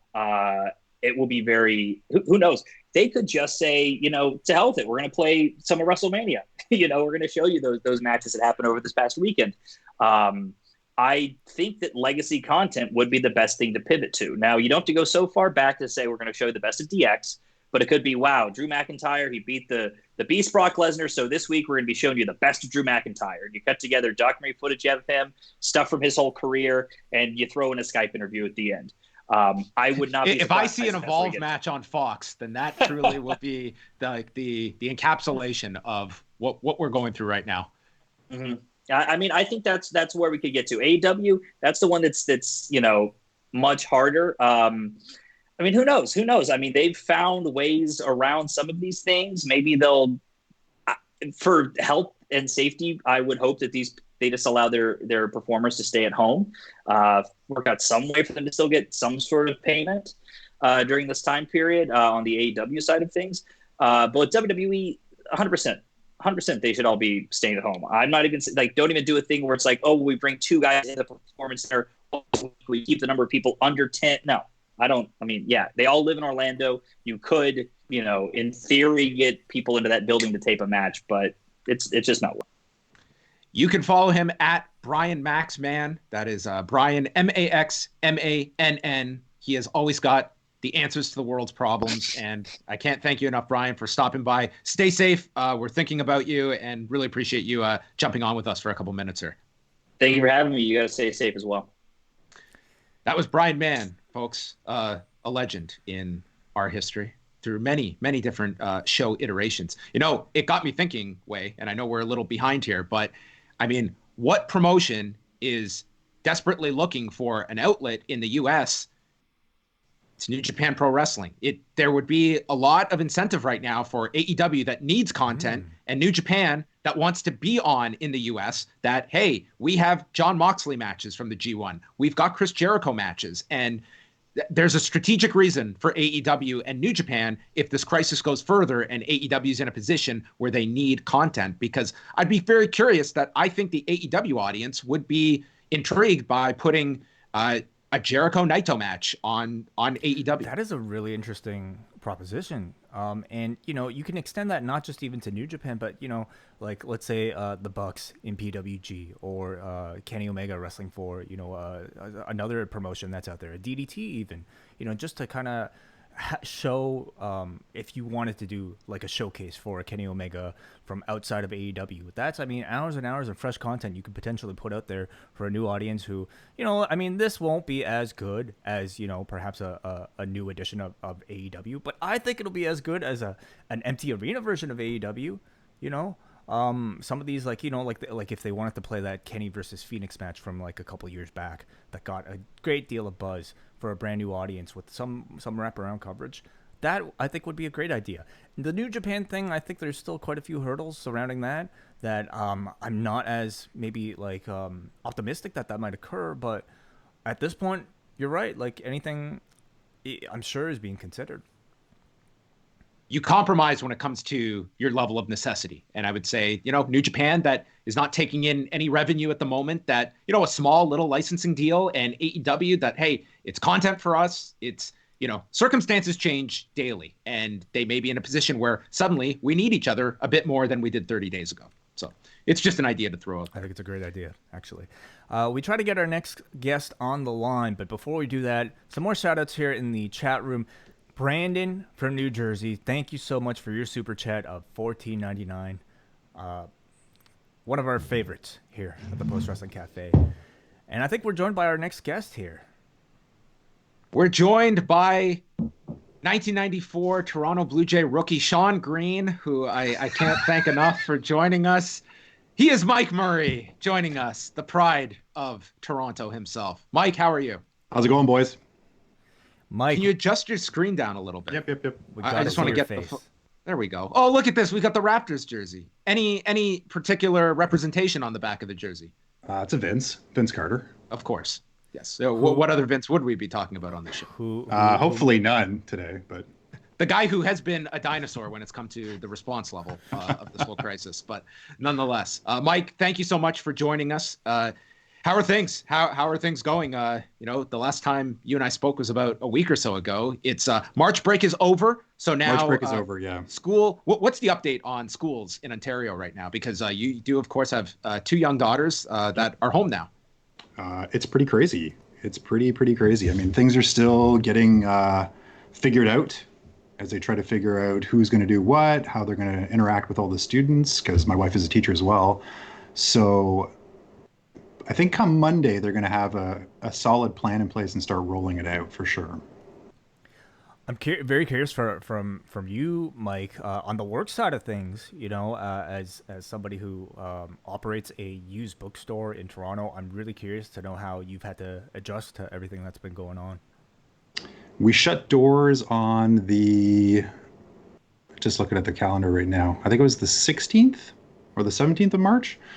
Had a couple of days of people being able to pick orders up that they emailed, but no one's been in the store. It's pretty slow slog going through that kind of stuff. It's like you can read all the news stories and it hits you, but there's nothing to me more impactful these days than just walking in my neighborhood and just going all the shut down shops. Yeah. It's just like the life is gone. It's just there's nothing happening. There are some people out. It's not like it's completely a ghost town, but for businesses, it is. And that's where, like, seeing it in the flesh, that's where it really hits me. It's going to be really interesting to see how everybody comes out of this in a month or 3 months or whatever it's going to be. What's going to still be standing and what just our city alone. I mean, you can think about, rents, because we know how crazy rents are, how crazy property values are in Toronto, and what that means for businesses. Mm-hmm. I'm not completely up to date with what the government's announced so far, but I'm assuming you've been paying attention. Are you happy with the measures? What are the measures right now thus far? I think we're not going to really know for sure again until Monday when it comes to the Canadian Emergency Relief benefit, the CERB, that everybody's hoping is going to be that $2,000 a month portal that they can just apply for. But there's going to be people who, make more than that a month. There's going to be places that I think they would still like to have companies take care of their staff if they can. But when you're talking about with a part-time worker, right, like somebody who's working, 2 days a week or 3 days a week, right, like that $2,000 is more than they're going to be taking home from their job regularly to begin with, which is great, to kind of keep things rolling throughout this. But that's only for, I think that relief package is supposed to be for 4 months. And then after that, I guess the plan is people can do unemployment insurance. How much wrestling are you keeping up with? I've been watching some old New Japan. The kids and I have been keeping our finger kind of on SmackDown and Raw, leading up to Mania. They're kind of interested in watching Mania this weekend. The idea of the empty arena it's, they know why for sure, right? But there's an interest level there just to kind of see how things plan out. I think the build's been pretty good on Raw and SmackDown for the matches. I think some of the promos have been really good. For your children, like, is there any, like, I'm very curious to know what the next generation is mainly spending their time with. And knowing that wrestling, I think for even our audience at this point might be kind of like pretty low on the list of priorities. Like, yeah, I mean, I have to imagine it might not even be a point of discussion for people your children's age, except of course, them being your daughters, that being sort of the difference. I mean, there's a couple of friends that they have that are into it as well. Mostly Vivian's friends, but for Nora, I mean, watching wrestling in grade 1, it's pretty young, right? So anybody that she's in contact with is not really on that interest level yet, right? But for them, being outside, trying to, they go, like Vivian goes for runs and bike rides around the neighborhood and try to burn off some of that energy, right? I mean, with her being so used to, hockey 4 times a week, let's say, right? And getting that exercise and being at school and, and then being cooped up, in the house, people start to get on each other's nerves. The kids are like, kind of bickering and short tempered, but nothing's gone too far yet. That's for sure. How about you guys? Well, Wai is pretty much alone all day. I mean, it's great. His fiance is like working at a hospital though. Wow. For me, Max is 2 and he is, indoors most of the day, but we get him out for a walk. But, even at 2, I think like he can sense like this is a big, like it's different for him that me and my wife are home all day now working, and he can't, like, he's got a number of friends just on the street. He doesn't get to see them. And, just the other day he was saying he misses his friends. Like it's interesting just to hear from like a child, like trying to interpret just change and what's different, even for a 2-year-old, that they process like what these measures are having. Yeah. Like a month for him of you guys being at home is like a huge part of his actual life, right? Like percentage wise, for you guys to be around him all the time too, right? So that when you get out of this and trying to get back to like normal, it'll be a huge change for him again. Like, I'm curious, John, how do you explain what's going on right now to Max? How aware is he of everything? I mean, I try and just talk to him just about, like, I just explain, like, we're home right now because we're trying to be safe, because going out right now is more dangerous than usual. And I don't know if he's processing all of this, but you kind of just, I don't know, maybe Mike, that's, I'd be curious, like what your approach would be to if your daughters were younger. But I think it's always just be kind of just explain exactly what's happening. And I mean, his response has just been, Toy Story has been the answer to everything. He's moved on from Peppa Pig. Toy Story is the answer to everything. Man, he has watched Toy Story and versions of 2, 3, and 4 like nonstop. Like we're limiting it now to the minimal. Like he will watch Toy Story nonstop if we allowed him to. That's amazing. Some of those Toy Stories movie, those are pretty heavy. Some of those Toy Stories, they got some pretty heavy moments for kids. I think being honest, but alleviating worries and fears is the most important thing. And you gotta, whether it's a 2-year-old or an 11-year-old or a 16-year-old, I'm sure that there's, different concerns that everybody has, or a 30-year-old or a 40-year-old, right? I mean, it's hard, trying to explain things to your mom and explain things to your kids. It's a weird situation. I feel like though, like, after all this, everybody's going to have like higher standards of hygiene. Everybody's going to know how to properly wash their hands. It's been drilled into us for months now. So maybe in the end, I mean, the next generation, I feel will be a lot more conscious. A lot cleaner, hopefully. What's that? Well, just think about something so simple now of like, if 2 months ago I came up to one of you and just put out my hand, like it's a universal sign of respect. And if someone were like, even a year from now, even when we're through the worst of this and someone does that, it means something completely different. Like either this person is clueless or this is just someone that does not take any of, like, I think just the sign of a handshake is going to be completely different in terms of what it means. And I think that like we will move away from something as simple as that. You think so? Like we're not handshaking anymore? Is that what you're saying? Like, I think that I don't think this is something where businesses were like open up again. We're out in the street and suddenly it's just, we snap our fingers and everything's back to normal. I think there's going to be a lot we take from this that is not going to be just instantly back to normal.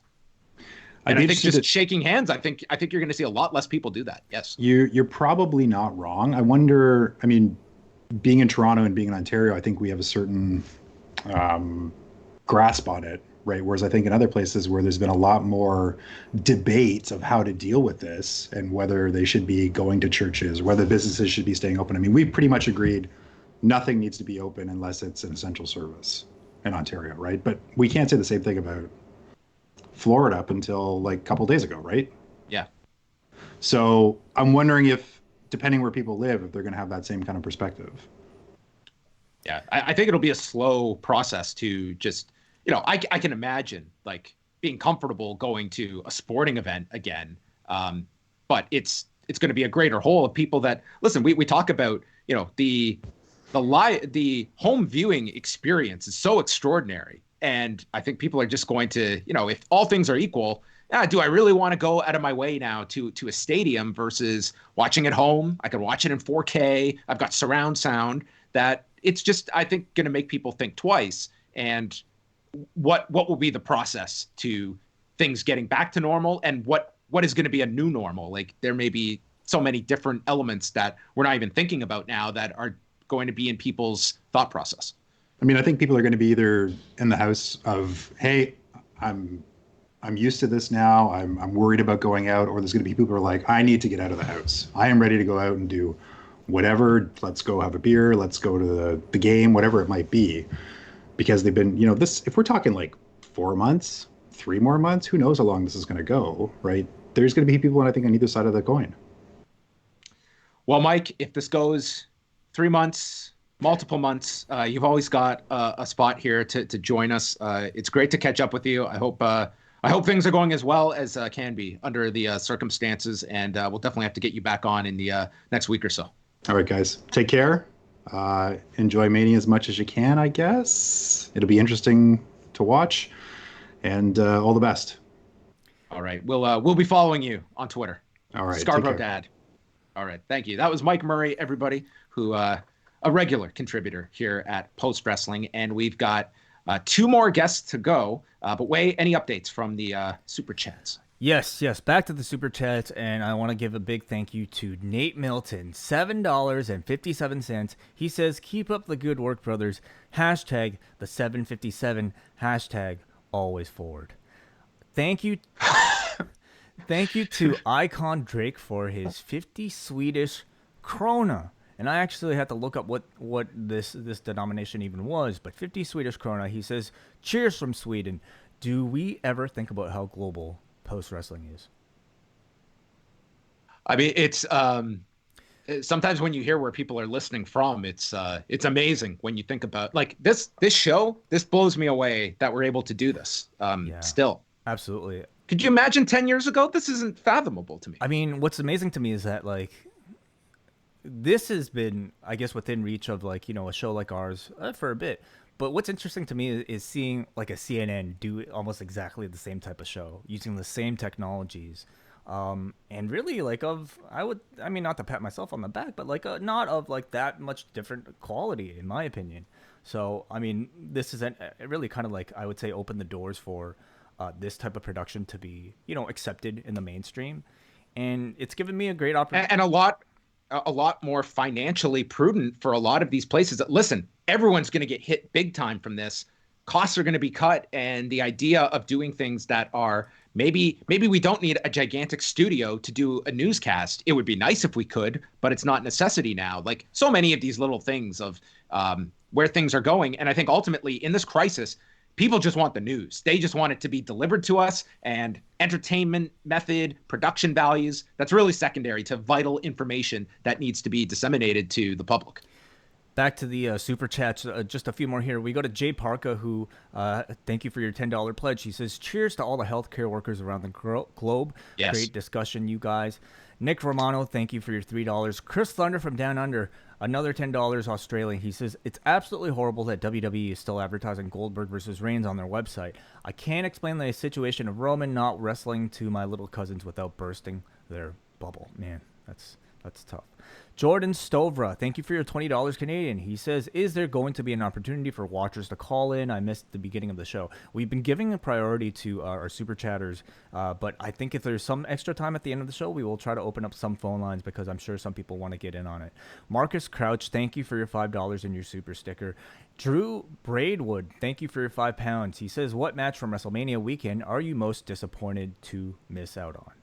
Well, I certainly speak for myself, and I think a lot of people, and there being a great deal of curiosity for Orange Cassidy versus Minoru Suzuki that unfortunately we won't be able to see.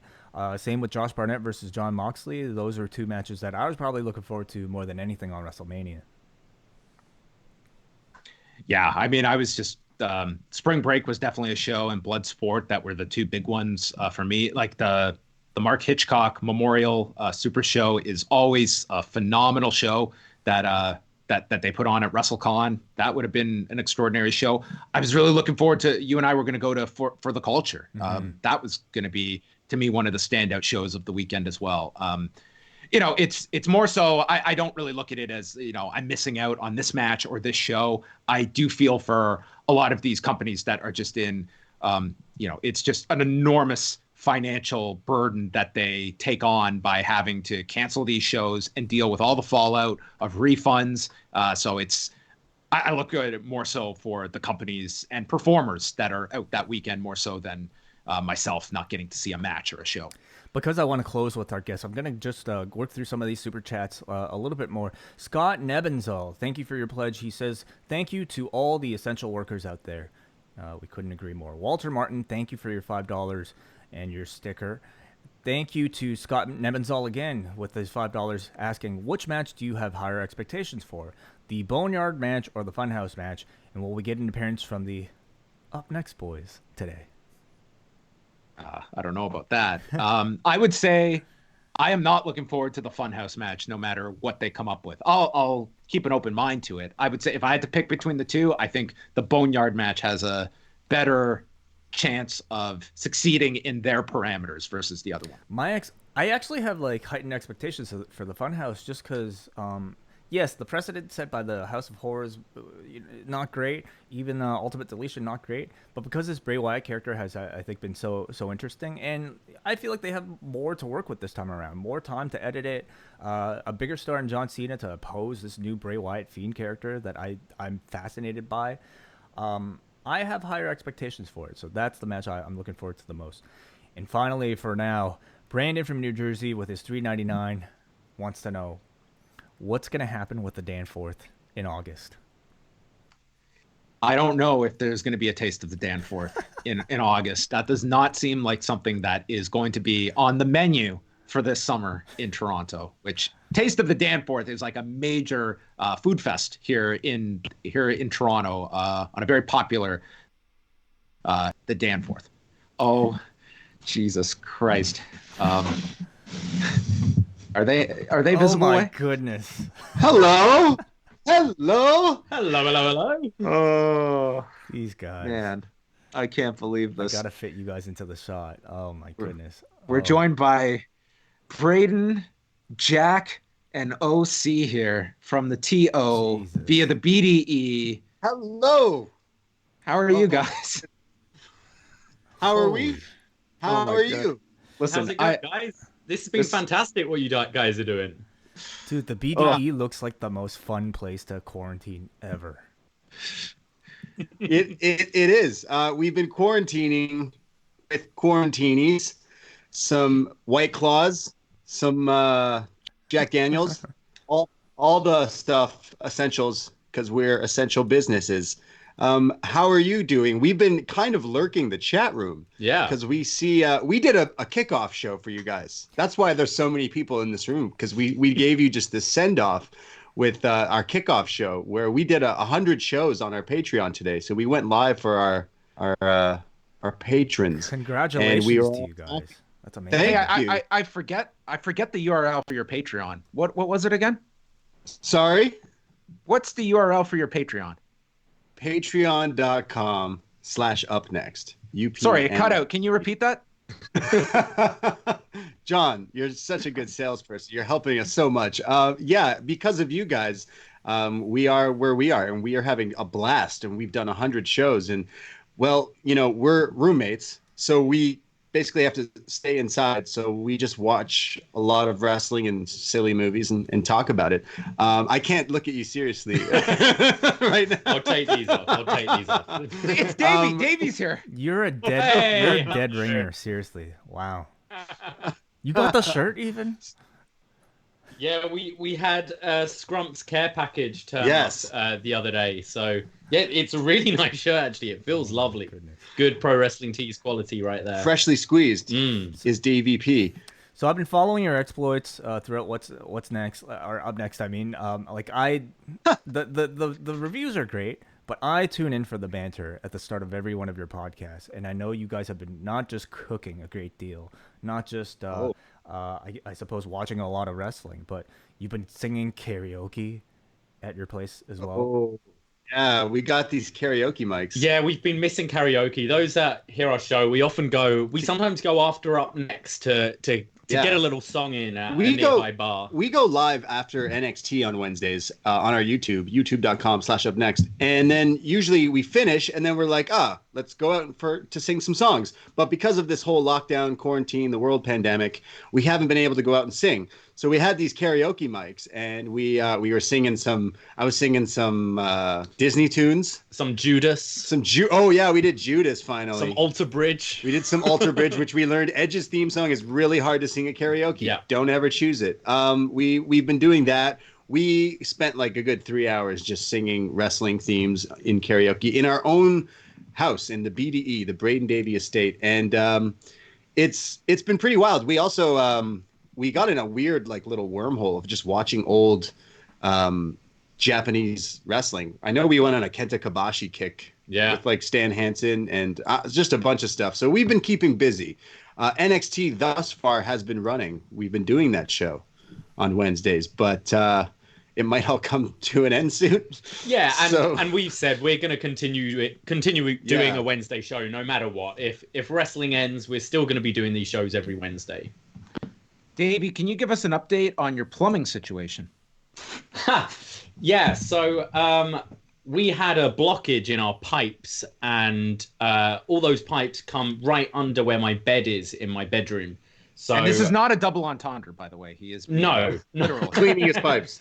So I was doing a live watch along of Shaun of the Dead when the plumber is coming in, walking around my bedroom looking like a Ghostbuster, and so they've had to dig up my bedroom. So I went to my girlfriend's for a few days while they were digging up my bedroom. I finally, it seems to be working. Our plumbing's good now. Yeah. Finally put everything kind of back to normal in my room, which is where we're recording from right now. And then was it yesterday or the day before? So the other day, we had quite a night, and we're like sleeping in, and someone knocks at the door, and like I roll out of bed, I answer the door, and he's like, "Hey, I'm here to dig up. I'm here David's to fix bedroom it." And again. we're like, "Absolutely not. We're all like asleep in the house here. You need to not do this." But yeah, it got to me. I was a bit mean to Kyrie here. He threw the Kyrie cutout across the room. I was a witness in this. It was that's how you know things were mad. He was mad. As I said, I've been pretty positive. I lost my job because I work in a bar. Yeah. I've been pretty positive. I've been kind of putting my energy into doing more podcasts and watching more and just like trying to. It is what it is. What can I do? But the plumbing situation eventually like broke the camel's back, if it were. And he threw Kyrie across the room. But she's okay now.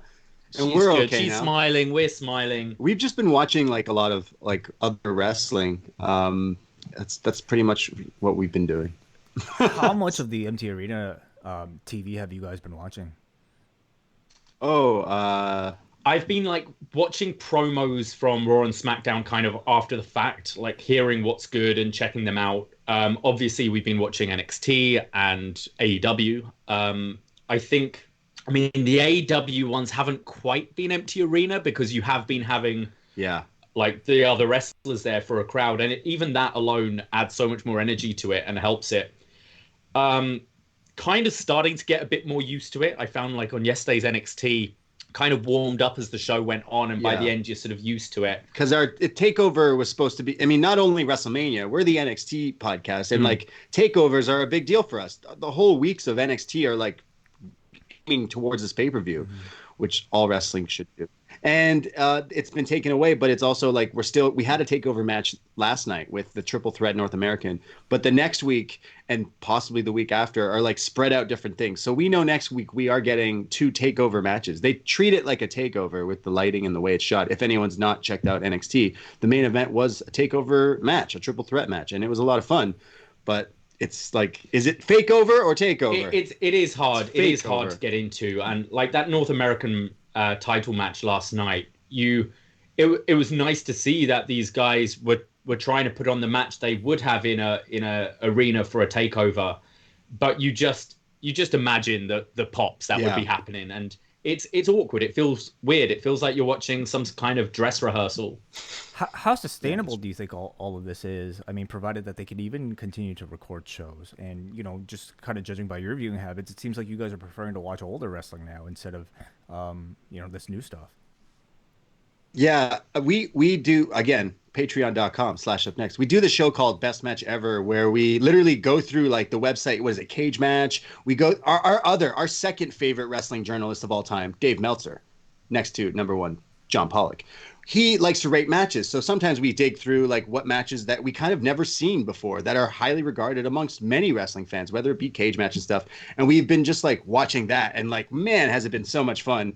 We're lucky enough we're roommates. We probably we do keep it to maybe a meet. We're really close now, but our distancing is still there where we can sit and watch wrestling. And then it's awesome that we can now make podcasting about it, and it's been fun. I mean, I would say, like, as a lot of people, I keep hearing kind of the word starved for wrestling, and it's same with the movies. Like all these movies that were meant to be coming out that are not coming out now. It's like there are still thousands of movies out there that you probably haven't seen, and it's the case with wrestling as well. A lot of these companies are putting out stuff for free on YouTube, and as weird as it is kind of sometimes going back, there's a load of these matches I'm going back to watch, and I either can't remember the result or just don't know the result. So it's like watching it fresh. So I would recommend this is the time to check out that match that people have said, oh, have you seen this one? And what did we watch last week? We watched, what is it, Masawa versus Kawada. Yeah. And we lost our damn minds so much that we are going to do a show on it later this month. Like we were like, what is this? How have I never watched this? I've seen Kenta a million times, just never saw Kawada at Masawa. And I'm like, whoa, how have I never watched this? So it's fun as a wrestling fan. Just go back, look for things you've never watched. If you are, quote, starved for wrestling. Yeah.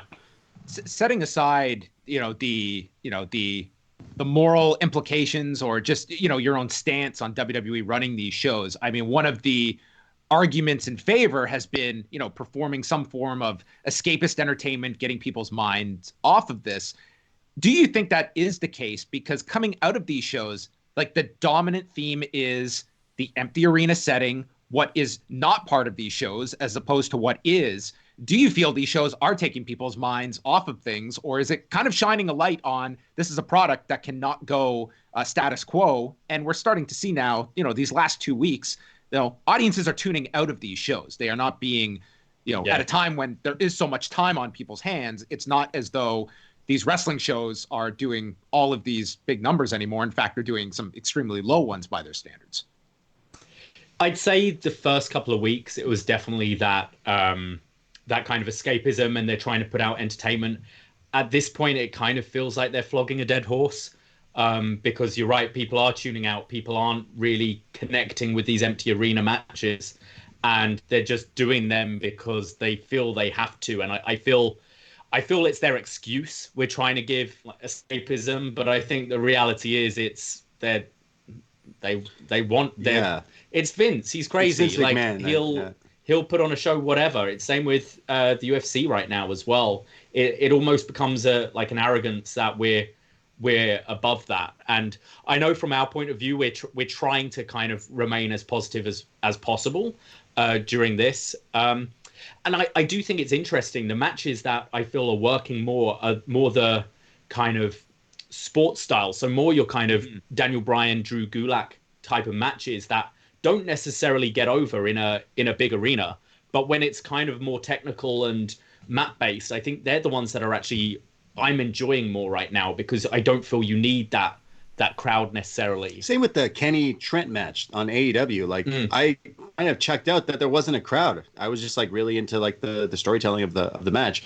But it's weird as we're all stuck at home. We're being told every day, updated by like the governments and the news and everything, like stay home. And yet I'm watching these wrestlers like touching each other, and there's multiple people all over the place that they should not be doing this. So it feels weird that like I'm watching this selfishly enjoying it, but there's a weird line to be had there. But we probably don't have that much time left, but I do want to open up the Skype calls, because I'm sure there are people who maybe want to get on, not just to talk to John and myself, but because we're doing all this through Skype, to talk to Braden and Davey as well. Are you guys cool with that? Yeah, sure, absolutely. of course. Open up the Skype lines right now. None of us have anywhere to be, so I guess we can all go. We were about to go watch NXT from 2012, but all right. Let's go back to the chat room here for a few more shout-outs from the Super Chats. We go to John Taylor, who says, shout-outs to the BDE. John Taylor. Hey, John. Thank you. Hey, who was that? John who? John Taylor. John Taylor. John Taylor. All right. I see a few Johns in here. Okay. Uh-oh, Kyra's calling. Ryan Davidson says, please play and grade Sexy SmackDown song video. No idea what that dude means, but any idea? Sexy SmackDown song? I don't know. We'll ignore that one. I see someone made a 420 donation to the BDE, so that's amazing. Okay, we'll try to get to as many calls as we can for the time being, but I believe joining us on the line, Hansi, are you there? Yo, what's going on, guys? How are you? What's up? Hey, Hansi. What's up, guys? Yeah, yo, this show's been amazing, man. I've been enjoying it. Thank you guys for always putting out good output, man. I'll just keep my question simple for you guys. With the introduction of the TNT title, and maybe I'm overthinking it, right? But because they've done this whole wins and losses thing matter and the rankings and all that, where do you guys anticipate like how the rankings will work for, because before it was like you get a ranking for the world title ranking, right? So now do you have a separate ranking for the TNT title, or do you think that like the second person who is ranked high for the world title will get a TNT title? Like I was wondering what you guys' thought process is, and the reason why I'm mentioning it is because they put so much effort into the whole wins and losses thing. So I just wanted to know if you guys had any clue of what would go on or what you want to see in it. And thank you for answering my question in advance. And thank you guys for a great show. Thank you, Hansi, as always. Appreciate the call. Guys, what do you think about the tournament and the addition of a championship? Yeah. Also deciding to do it now at this time.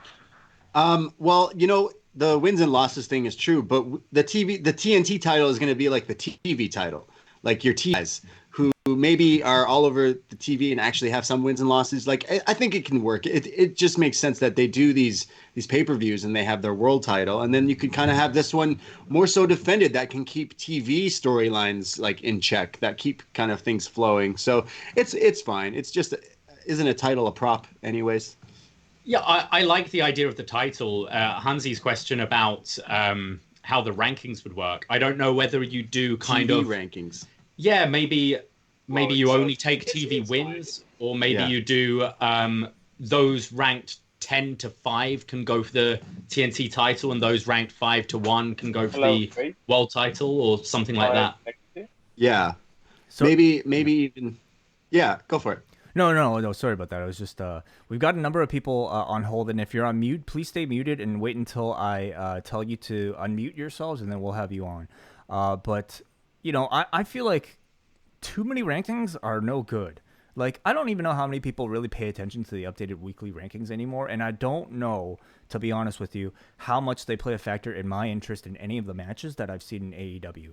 It just feels like it's hard to do rankings. It's hard to do rankings, especially when you don't have a set number of matches. When you have guys like a Lance Archer coming in, all of a sudden, like, I guess technically they have a perfect record, but I mean, it just becomes weird, and I think just confusing that with another set of TNT rankings is kind of unhealthy. So I just see it being, just a like kind of like an open challenge thing, maybe you can make it justify it by saying, okay, this is only available to people in the top 10. If you're in the top 10, you can challenge for it. Something like that I could see, but another set of rankings specifically, I think that's too much.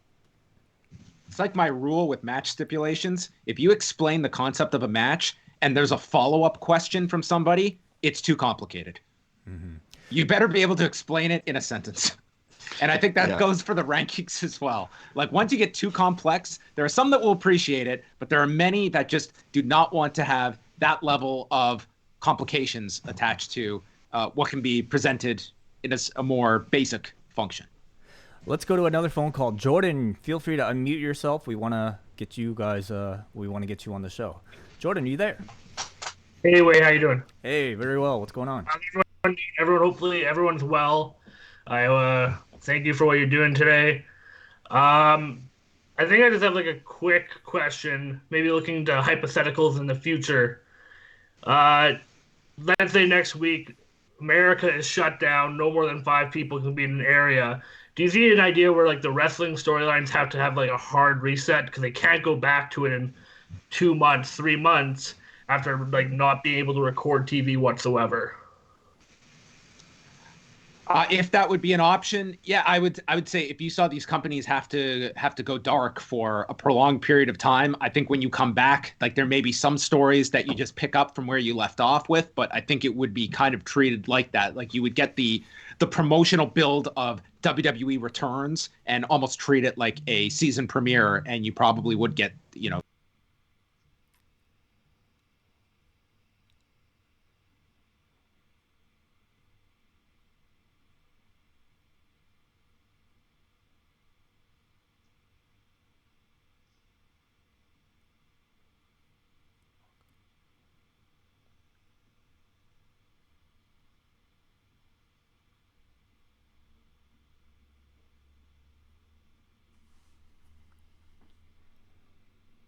right.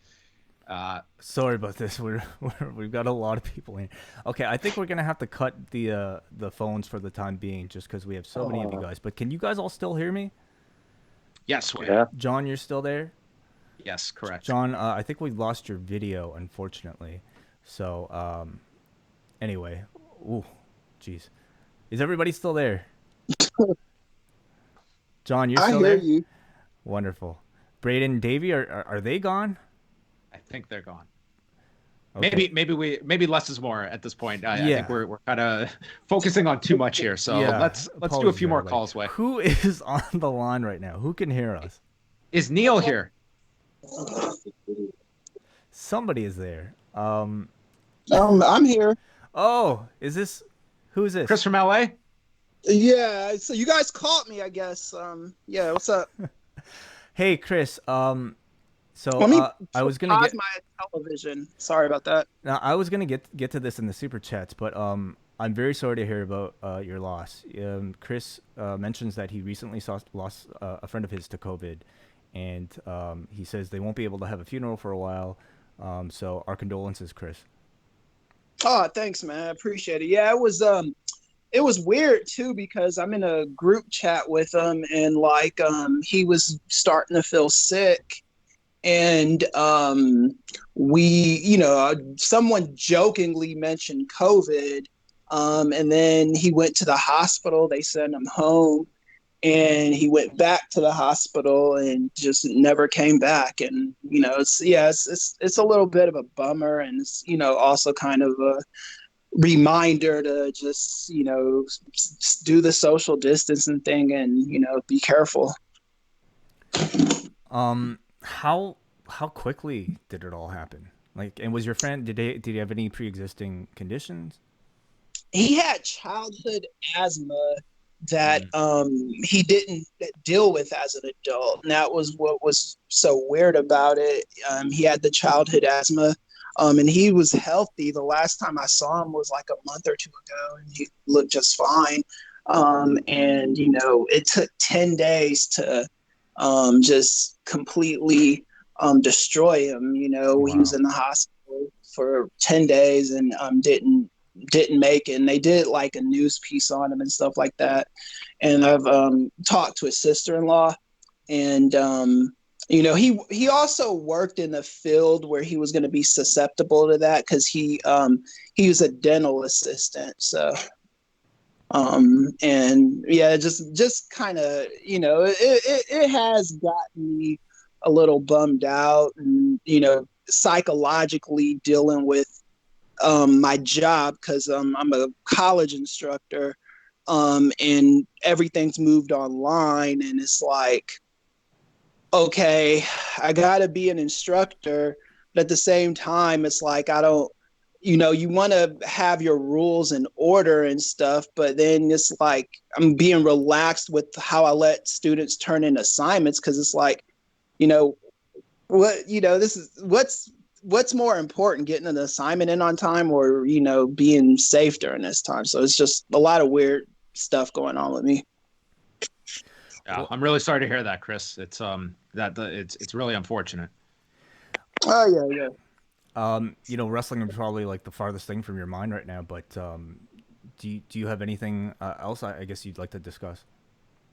Oh yeah. I'm still watching. Like I'm kind of with you guys and Braden and everybody else as far as like, because I watched AEW last night.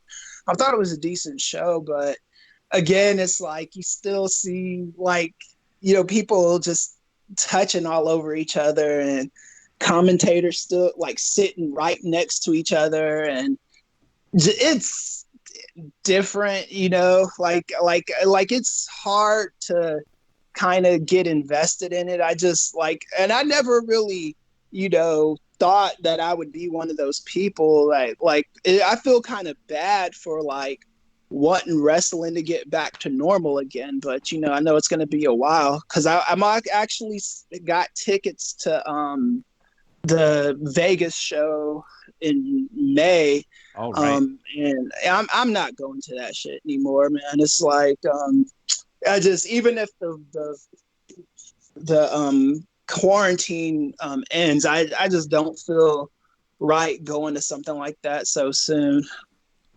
I think a lot of people would be in the same boat, and I mean, who's to even say if that event will be going forward? They haven't announced it's off, but I mean, you would certainly have to say that would be pretty. You'd have to be pretty optimistic to think that May 23rd will be able to stage a big pro wrestling show in Vegas. Yeah. It's just, it's not happening, and so I don't really have anything to say. I was basically more just calling to wish you guys well, and I'm glad you guys are putting all that money to good use and stuff. And so thanks for calling. I appreciate it. Oh, thanks a lot, Chris. We really appreciate it, and definitely thinking about you during this time. All right, thanks. Thank you. I appreciate Chris sharing his story, and I think it's an important lesson for everybody right now. I mean, a lot of earlier reports were just like, yeah, this is a disease that doesn't affect younger people. It's a disease that affects everybody, and I feel like it's really difficult to say, but like in the weeks ahead, we're gonna unfortunately hear a lot more stories similar to Chris's of personal accounts of people that are going to lose, like, you know, loved ones. So it's just a constant reminder to just do your part and just, you know, spread the message of staying inside. That's as much as we can do right now. I apologize to the people that are trying to call in right now. We just unfortunately don't have enough time, but we will be back for the Hangout again next week at our usual time at 3 o'clock. As well, for if you're a patron of the Post Wrestling Cafe, even at any tier at $6 and above, John and I will be back this Saturday for our WrestleMania post show. And if you're a Double Plus patron, you have access to both the Saturday show as well as the Sunday post show. So we'll be back for 2 live streams coming up this weekend right after WrestleMania. Yeah, that's our rap name. 2 live streams. 2 live streams. I love it. A few final shout outs here in the super chats. You guys have been incredible. Because Andrew Nohadera, thank you for your $5 pledge. He says, you guys helped me, and I know for sure everybody listening to get through this pandemic. Thank you for the entertainment, guys. You're very welcome. Jordan Yates, thank you for your $10. Ryan Charco, thank you for your $18. He says, keep up the great work, guys. Here's to WrestleMania, maybe being the end of wrestling content for a while so these performers can stay safe. Richard Smith, thank you for your $10. He says, thank you, John and Wai, for raising money for 2 good causes. And thank you everybody who purchased a T-shirt as well, including I believe recently Mitch Gelpkoff, Kevin McCormick, and Mike Murray. You guys are amazing. And as I mentioned, the T-shirt sales will be available at store.postwrestling.com. I'm going to say until Monday, okay? We're going to have these available all the way up until then. All proceeds will be going towards both the Sunnybrook Foundation as well as the New York Community Trust. I don't want to give a final tally until Monday. We'll give that on Rewind to Raw. But as of now, within the chat room alone, we have raised over $600 US. And with the T-shirts alone, we've raised more than, I think, $600. So a combination of those things means that we're already well above $1,000, $1,200 US just for those causes. So thank you all so much. This exceeded our expectations greatly. We have the best fans in the world. So thank you for everybody who paid attention live. Thank you to all of our guests. And take it away, John. Yeah, I just want to echo what Wai said. I can't thank everyone enough just for tuning in today. For those that made donations, Wai and I were always astounded by our listeners. And, we have just the utmost respect for everyone out there and those that have been so generous today. So thank you very much. This has been really uplifting just to do this 2 hours, catching up with people, hearing from you as well. So thanks very much. We look forward to speaking with you. And that's it. A big thank you to Wai Ting, who mastered this entire live show. So thank you. I got to thank Graham for showing me a lot of this stuff. And I really have to thank our friend Robert Pearson, who, again, invested a great deal of his time towards producing our live show that unfortunately didn't get going, but gave us an excuse to do this live stream. He designed our great T-shirt for us. So a big thank you to Robert as well. Thank you, everybody. We'll speak with you later this weekend.